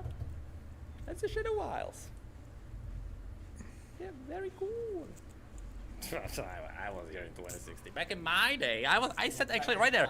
Back in my day, I said right up there. I remember this like it was yesterday. It was totally not. I was a lot younger. I don't know how many years. I said right here. Right here. That was. I can see. I can visualize it. Magikarp was right there. Pokimane, second row. I forgot everyone else. There was like 30 people. We were making videos. I was very awkward. I didn't even have my slippers back then, believe it or not. My channel had like 200,000 subscribers. I don't have that many more now. Just a small channel. Just a small 200K Andy. Here. We got a Pog. corn. Big I respect. ate a soup, so my underwear didn't like it. But here I am, so many years later. My underwear is totally fine.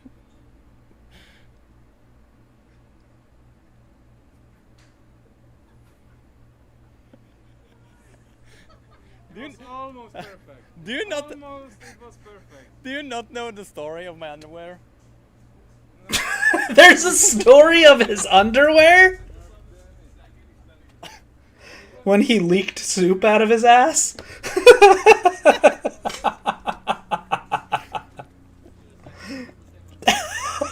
That would have been such a good joke.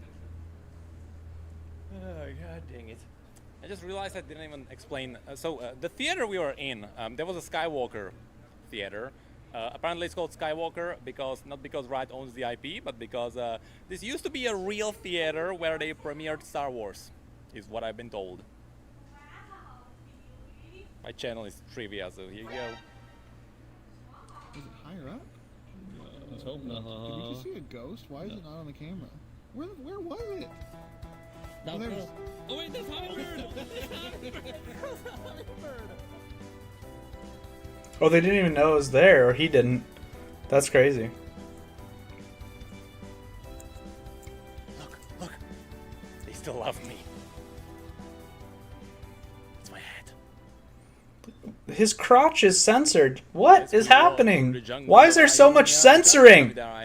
It's a bamboo, I guess. Very cool place, though. They're growing big blunts, big weeds. They eat weed at Riot. And right here, you might get jump scared by good old Gangplank. It's after he died. Technically didn't die, he just lost his arm. That right there is Dead Man's plate. Steel? Dead Man's plate. Am I steel? Dead Man's plate. That's the one.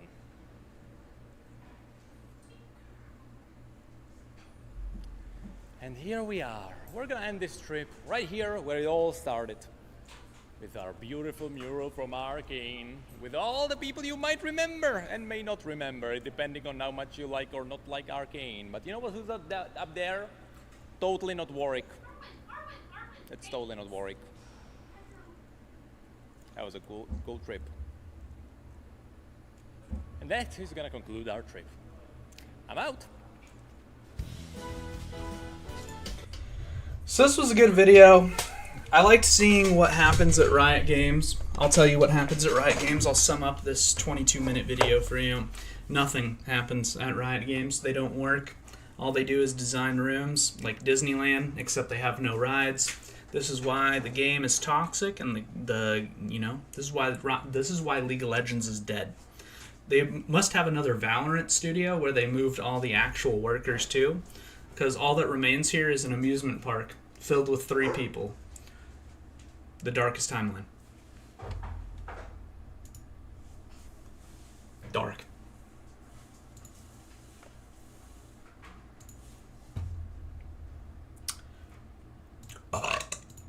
Move from watch later.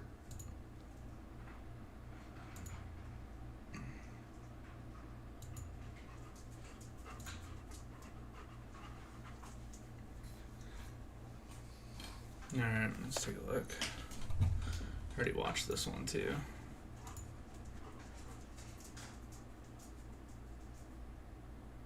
Yeah, okay. Tyler 1 complains about the current state of League.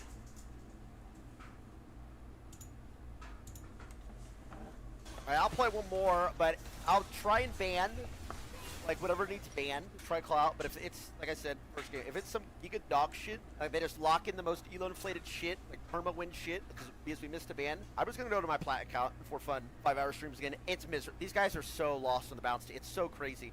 If they just... Yeah, the balance team. Okay, so we just watched the video where Necrit, he went through and explored the Riot facilities. We got to see inside what they're doing, and he just said the balance team is off. I'll give you the hint of why. The balance team is not working. They're playing Warhammer 40K inside of the Kazakhs room. They're not balancing, bro. They're off freaking in La La Land playing in one of the themed rooms around the campus. Didn't touch anything, bro. I cannot comprehend why they do this, man. I don't know. I don't know. Nobody likes this shit. I don't know, bro. It's so crazy. It's every single game today, by the way. Instead of Zeri, every single game the Zeri's popped off. Bro, it's not even the same player.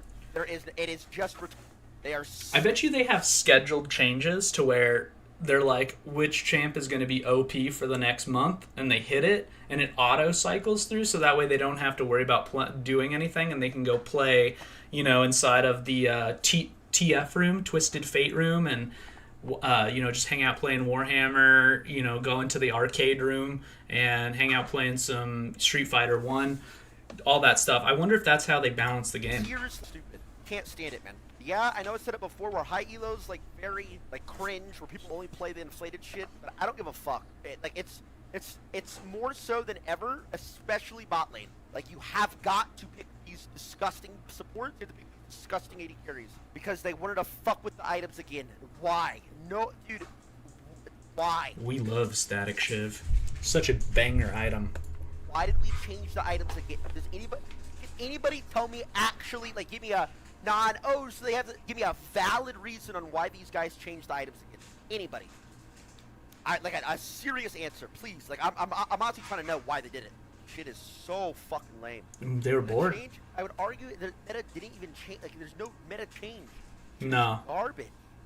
Right, what's up, Jinx and Aphelios, bro? Okay, Aphelios is 100% broken.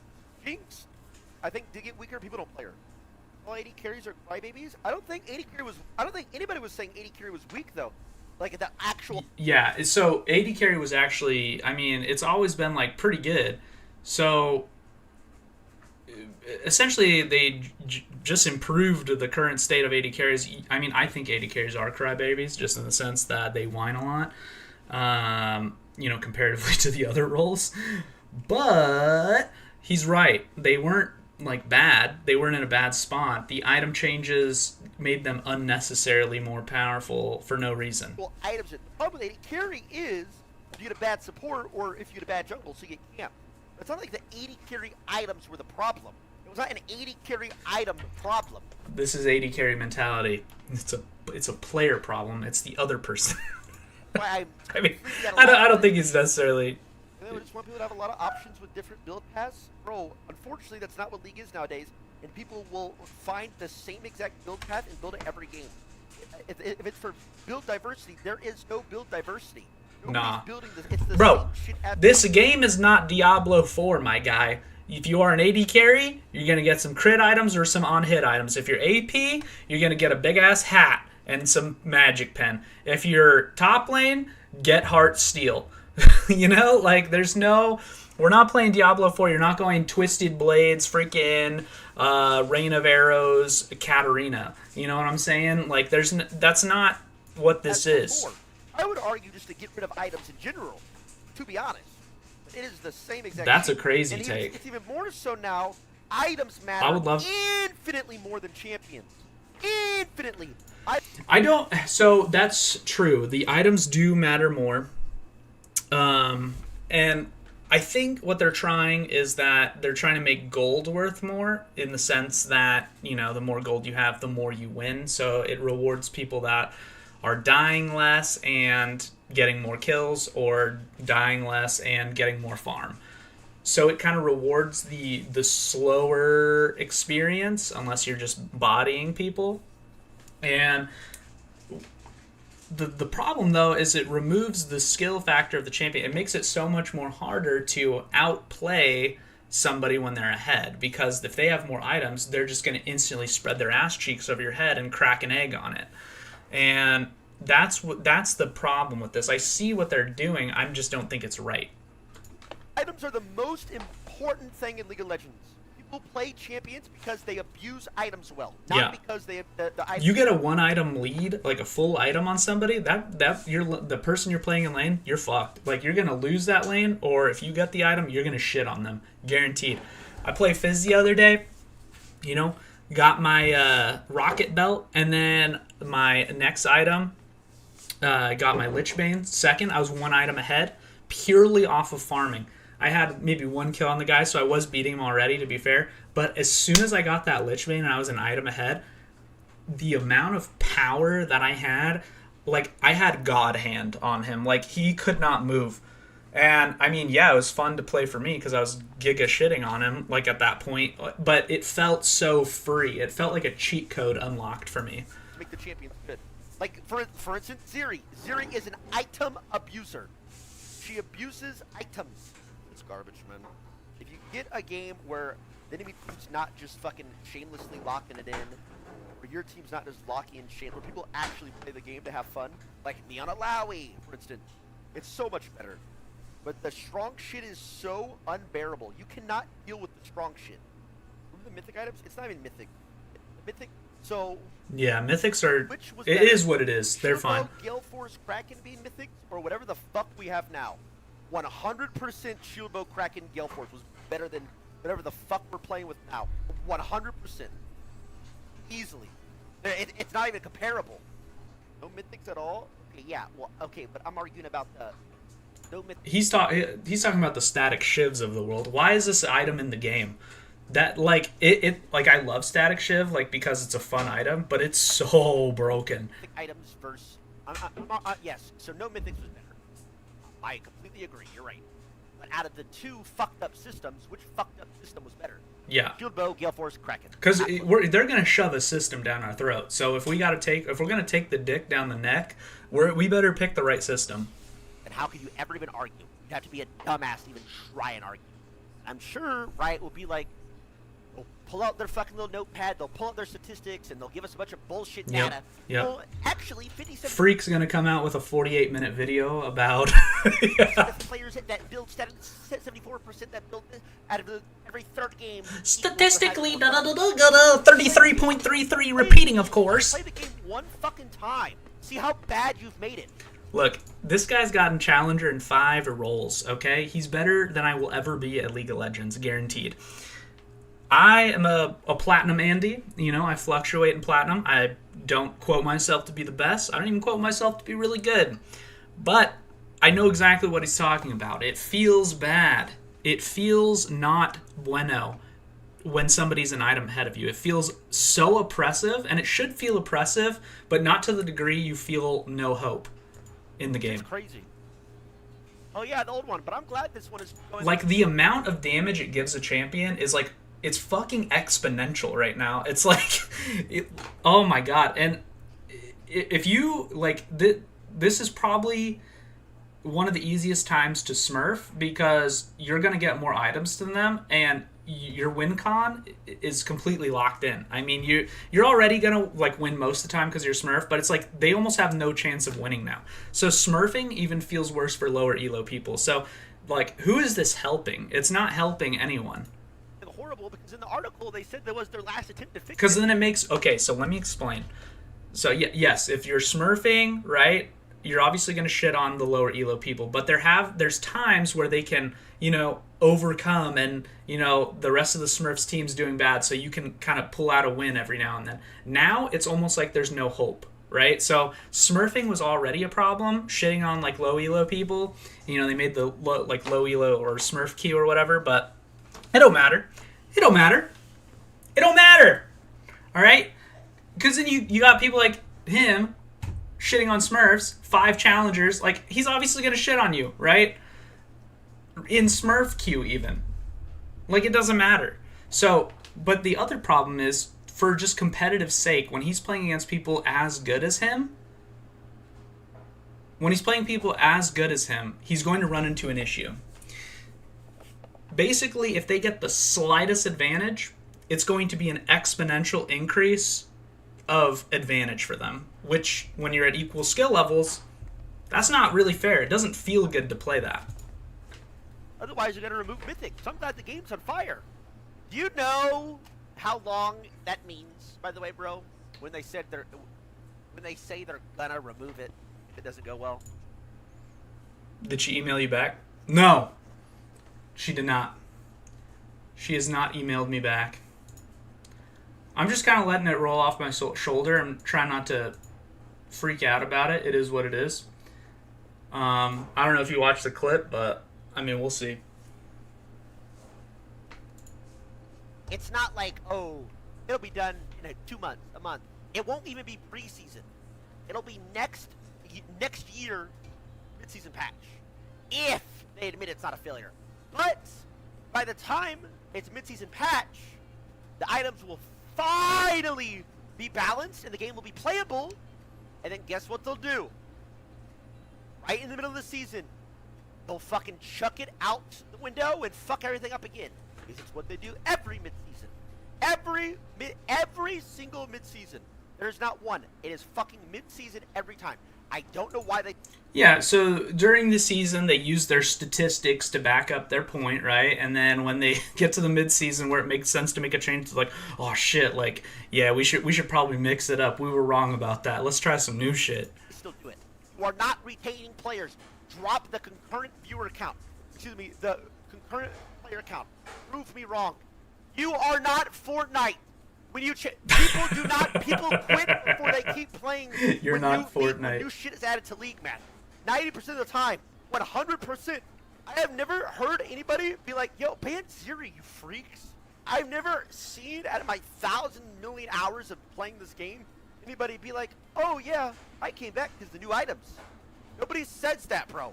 If they do, they're one and done. They're gone after a week. They're gone after a week. Also, the reason I come back to League, like, every now and then to play, like, it's usually, like, when there's, like, a couple new champions out and I just want to try them out. Obviously, you come back at the start of the new season. I also come back near the end of the current seasons just so I can, like, push my rank up or whatever, get the rewards. So, the content that you're consuming is not, like, the item changes isn't, like, that. It just ain't it. It's not it. They are gone after a week. It doesn't make sense. So should I trying to find a champion in the jungle? Let's get a Graves. Place in. How can you possibly know that though? It's dude. It's just like because it's just like it's just business is what it is. Just it's business, especially in League of Legends. It is like just think about how fucking many hours you have to play this game. Whether you're a noob or you're a good player, how many hours you have to play to learn League of Legends, to learn the 180 fucking champions matchup versus how the other 180. Let me tell you something. I have friends that ask me, hey, should I get into League of Legends? Do you know what I tell them? As a player of this game, no. Don't play this shit game. Please don't get into this game. It'll ruin your life. Because the amount of hours you need to be skillful or at least have... And the noobs he's talking about, those noob players, those motherfuckers have at least 1,000 hours in this game. Guaranteed. And those are like the bad players. Like, I easily have 5,000, 10,000 plus hours into this game. And I would say, like, I'm like, you know, a normal player. Your average day-to-day player. And then you get people like Tyler One with probably 100,000 maybe hours. I don't even know. Like, this guy's been playing this game. Let's do a calculator check real quick here. Let's see how many. 24. 4,166. 11 years. Okay, so maybe not 100,000. I would say like 80K maybe. He's probably got 8 years of dedicated playtime to this game of his life. Just gone. Don't play this game. Champs to build what items, when to build what items, how to trade level 1, 2, 3, where to path, where to stand, where to start. You have all this shit that you take years learning, and then they're changing it every 4 months. There's no, it doesn't make sense. A normie player, a casual player, they're not playing that. Do you want to know why CSGO is such a successful competitive game? Why the competitiveness of CSGO is so, it's like put on like a pedestal. It's because things rarely change, and if they do, it's minute, right? So the same core gameplay stays the same. 5,000 hour Andy, if he quits CSGO, he's going to come back and still have a lot of the same skills he had. He's not going to be dealing with new items, different runes, multiple different champions, maybe a map change here and there. Like, let's say a League player quits for 2 years, comes back. You're basically a new player. That's not cool, man. After how many nobody's playing through this. And yes, you could argue, yes, it like keeps it fresh. Yes, it keeps it fun for like the current player base. Okay, sure. But from a competitive standpoint, it's buttholes and bananas. That's why I am 100% convinced ARAM carries League of Legends. Actually, ARAM carries League. I think more people, like a significant amount of ARAM normie players play ranked. The balance doesn't actually matter for the success of League, as long as they're playing casually. Not just ARAM, but like special game mode, customs, normals. A lot of players play TFT now. Ranked solo is the minority of the people that play this game. So that whole thing is why I think they, honest to God, probably don't even give a fuck about rank or the balance, which whatever. But it's fucking the items, because items affect ARAM. Or ARAM players actually care. No, bro, they don't actually care. Normal game players, maybe they care. Games with friends, maybe they care. It's pretty much the item change, especially in the middle of the season, only really affects ranked players. And we all know Riot does not give a fuck about ranked. They do not give a fuck about the rank quality. So if I think they care, but in the same way that like somebody cares, like if you make a list of priorities, it's like the bottom of their priority list, right? I just boosters, shared accounts, win traders, betters, account sharing, all the bot problems in low elo. Riot very clearly does not care about ranked solo on any region. So if you don't fucking care about it, then fuck the balance. Okay. Which I believe is what they're doing. Give me playing like NXT patch, thanks, bro. I'm sorry, dude. Sorry. Or I haven't hard to soak diamonds, my opinion means shit, but they don't give a fuck about boost accounts and diamond or griefers. Nah, not at all. That's been years. Okay. Okay. So you don't? Okay. So let's do this then. Notepad. All right. You don't believe me? All right. So 1. Put that right there. Okay. We're going to turn this up a bit. 36. 1. So, title is, what does Riot actually care about? Okay? And this is from somebody that's... I would consider myself casual in Riot games. I'm interested to see people non-casual how in tune with this they are. So what does Riot actually care about? Let's say Valorant. Okay? So when I say Valorant, this means the esports and the game. Okay? So Valorant esports will be number 1, and then if I had to make it to Valorant, the game would be number 2, making it a good game. That's their new highlight. People are viewing it. People are interested. They want that. They want that glizzy. So Valorant's number 1 for Riot. Number 2.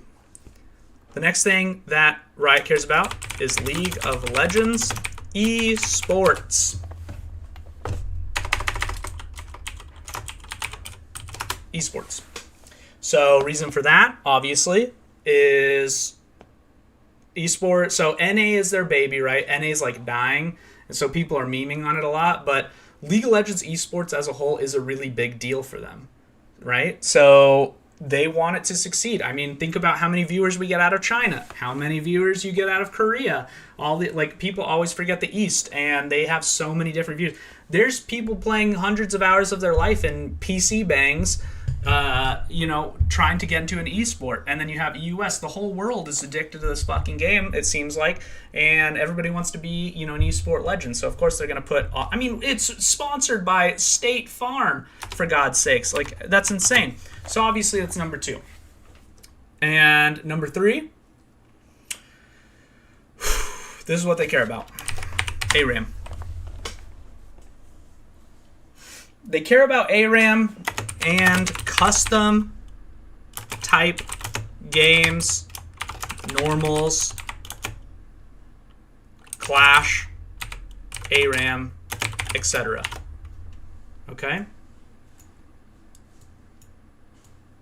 Okay? So the reason they do that, think about a casual game. Okay? I mean, we can even compare this to D4. What's the best part of Diablo 4? It's the beginning. It's that beginning and mid area, right?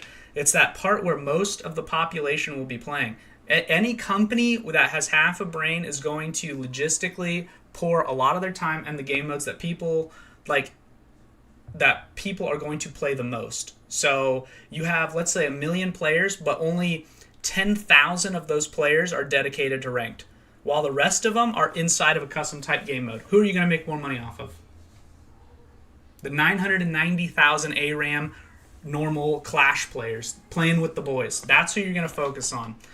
You're going to focus on making those experiences nice and fun to play. It's number 4. I bet you won't guess. TFT. So, you won't believe... You know what? Actually, TFT is number 5. I'll explain that in a moment. Number 4, making new titles. They want to constantly progress, constantly make new games. We have the Riot MMO coming up. We have all the, the Echo game, the, what's it called? Oh, I forgot the Silas game. You know what I'm saying? So all these other smaller titles dragging more audience in that aren't interested in playing League of Legends. So making new titles is definitely up there. TFT, number 5. What do we got with TFT? TFT was a phenomenon when it first came out. People loved the shit, got addicted to it. They have a mobile app for it. Probably make millions of dollars a day on that. It's a very casual, friendly game. And it also includes another ranked mode for people to kind of play a thinking game versus a hands game. And people are going to be more tended to play that because of how many... It's easier to learn TFT than it is League of Legends. So people are going to, especially first-time users, like, hey, let's check this out. Oh, that little mole guy is cute. Let me play the mole guy. TFT. Number 6.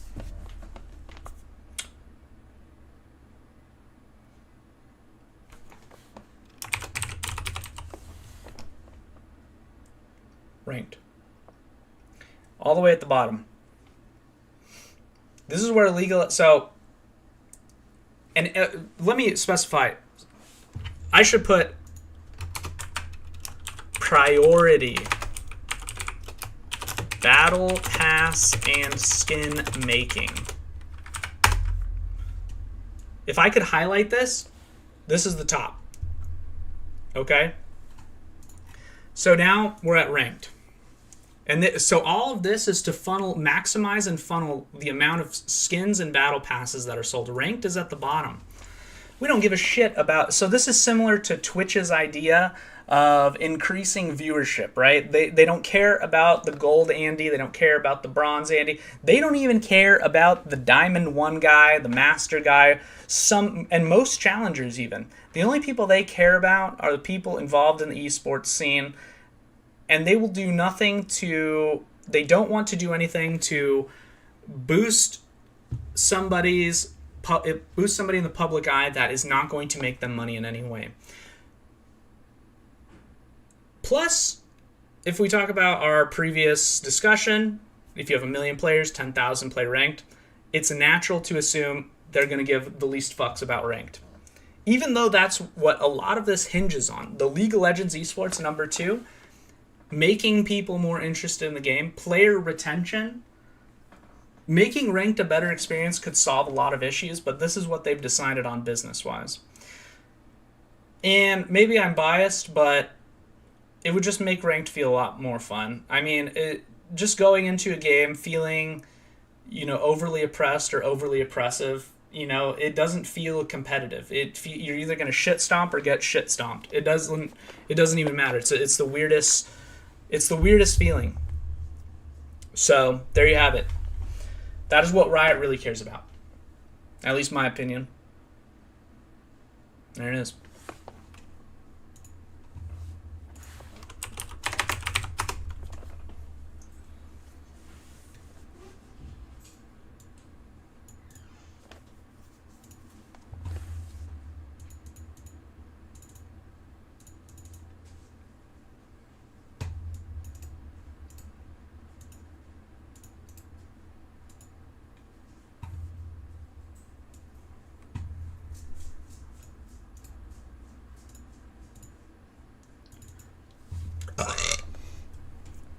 Boys. It was going to be much short. So.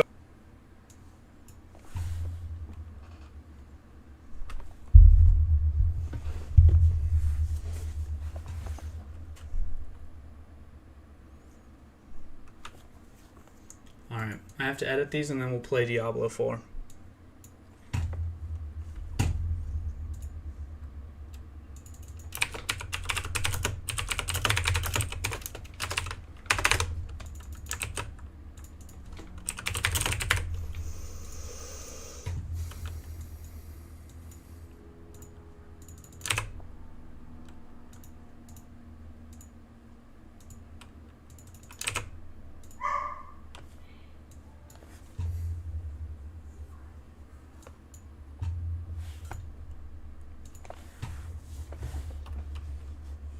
It was going to be much short. So, Baldur's Gate news.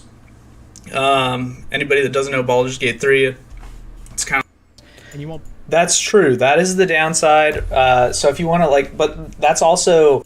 There's definitely going to be more new. Get up. Stop. Her story, while is great. Don't waste your money, okay? Vampire spawn or a beefy art says it gets a little blurry. In Baldur's Mouth is the news organization, news agency, almost all and not all. And depending on how you interact with them, you may see different romance scenes for several of these characters during your replays. It's almost all your camp companions. Notice that it does say almost all and not all. And depending on how you interact with them, you may see different romance scenes for several of these characters during your replays. A lot of replayability in Baldur's Gate 3. Relationships in BG3 develop and blossom, or it will be feminine and masculine identity and then random character, although the body type's a little bit confusing. You guys will see why here in a second, because actually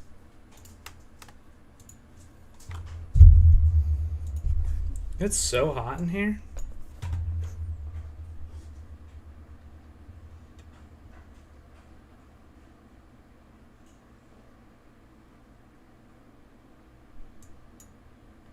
level 100. 10 reasons. I'm bored. I'm tired. I'm exhausted of Diablo 4. I've beaten Uber to kind of max people Grinding to level power of your character. I mean, speed farming these 10 the events are. You can make it. we can For a while, it was great to way to chance, but no, it took me the that I uniques drop and they'll lose your damn mind. lower tier. You'd be dungeons, pissed. Then I difference is the slot. The stats very my item. I think I've read more. Number 10, the system in there allowing people to list their items. I'm sure. Damn Blizzard right, there's will a make show. Something is because I care. I'm excited. Foundation. So what are kids? And I only play for 1 hour a month, you know, and I'm having a great time. Well, of course you are. You're having a great time in the best part of the. It has a great base, but it can be improved significantly. And you know, this is just healthy criticism, not.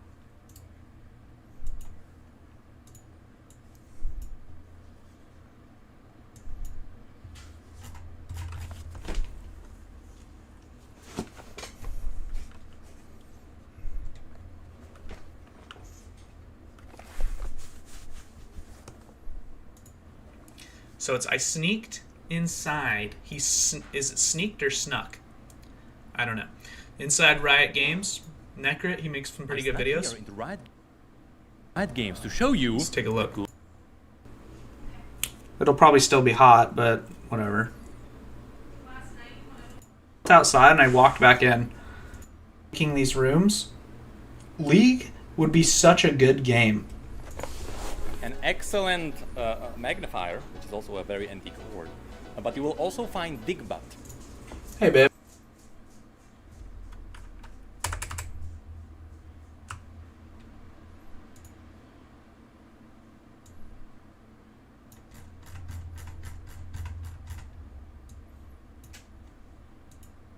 All right.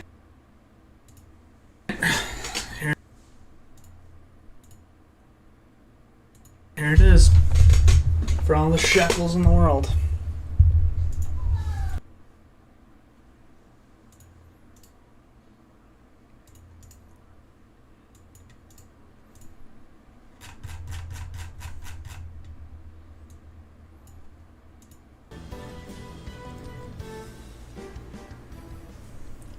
I mean, Riot always had a very diverse champion pool. Oh, come on. That's getting ridiculous now. Oh, it's an egg! I can't believe who would do They this. keep following him with the egg, bro. Plate. Steel? Advanced plate. Advanced steel? Advanced plate. That's the one.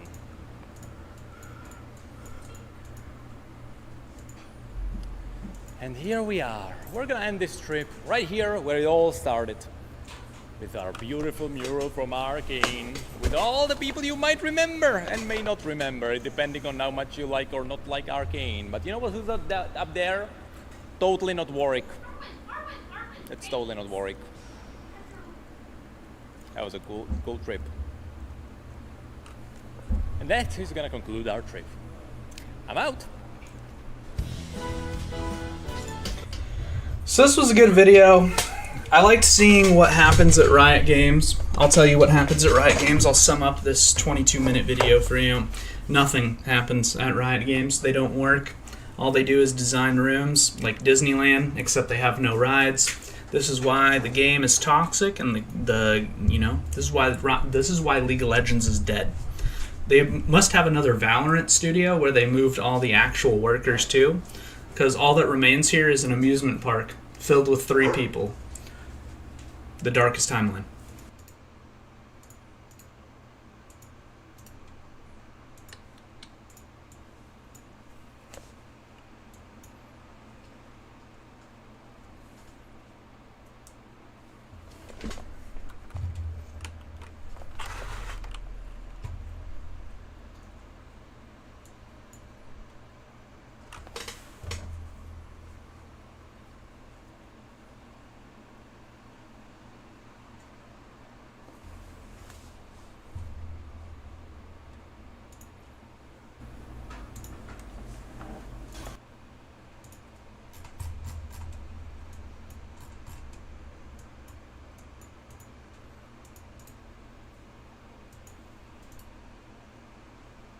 Alright, I'll play one more, but I'll try and ban, like, whatever needs banned. Try to call out, but if it's, like I said, first game, if it's some giga dog shit, like they just lock in the most elo-inflated shit, like perma-win shit, because we missed a ban, I'm just gonna go to my plat account for fun, 5-hour streams again. It's miserable. These guys are so lost on the bounce. It's so crazy. If they just... Video where Necrit, he went through and explored the Riot facilities. We got to see inside what they're doing. And he just said the balance team is off. I'll give you the hint of why. Change the items again. Carries. Because they wanted to fuck with the items again. Why? No, dude. Why? We love Static Shiv. Such a banger item. Why did we change the items again? Does anybody tell me actually, like, give me a so they have to give me a valid reason on why these guys changed the items again? Anybody? Like a serious answer, please. Like, I'm honestly trying to know why they did it. Shit is so fucking lame. They were bored. I would argue that maybe one kill on the guys. like for wrong shit. Remember the mythic items? It's not even mythic. Mythic. So yeah, mythics are. It is what it is. They're fine. Gale Force Kraken being mythic. It's not a failure. I'm just kind of letting it roll off my shoulder and trying not to freak out about it. It's really fair. It doesn't feel good to play that. Otherwise, you're gonna remove mythic. So I'm glad the game's on fire. Do you know how long that means? By the way, bro, when they say they're gonna remove it, if it doesn't go well. Did she email you back? No, she did not. She has not emailed me back. I'm just kind of letting it roll off my shoulder and trying not to freak out about it. It is what it is. I don't know if you watched the clip, but I mean, we'll see.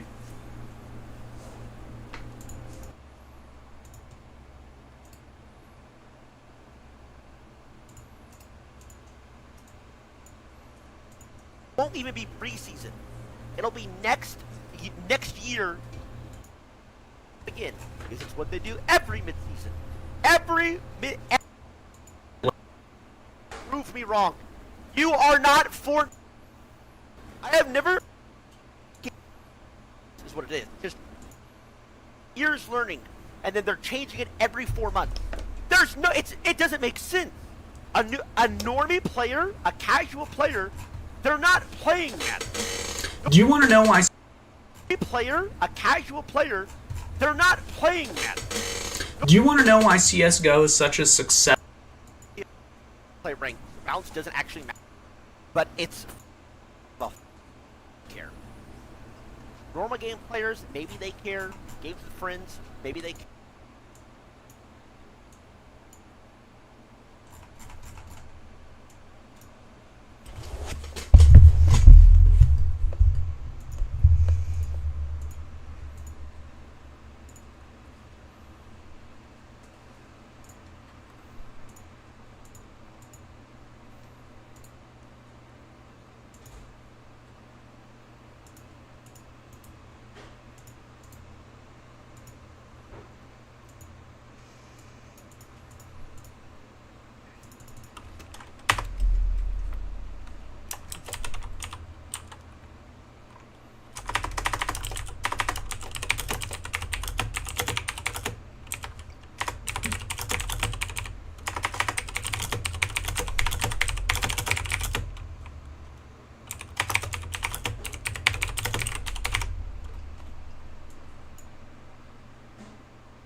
Alright, I'll play one more, but I'll try and ban, like, whatever needs banned. Try to call out, but if it's, like I said, first game, if it's some giga dog shit, like they just lock in the most elo inflated shit, like perma win shit, because we missed a ban, I'm just gonna go to my plat account for fun. 5-hour streams again. It's miserable. These guys are so lost on the balance team. It's so crazy.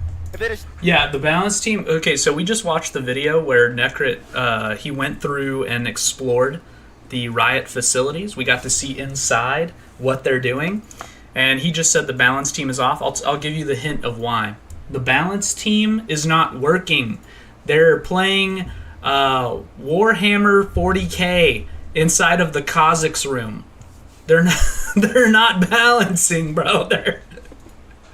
They're off freaking in La La Land playing in one of the themed rooms around.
It's hot as fuck. I think...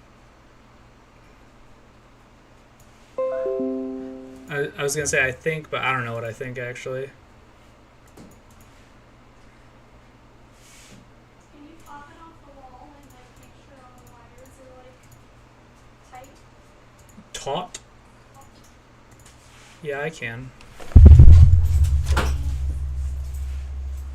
I mean, I did just turn my fan on. Also, it's kind of a really hot day.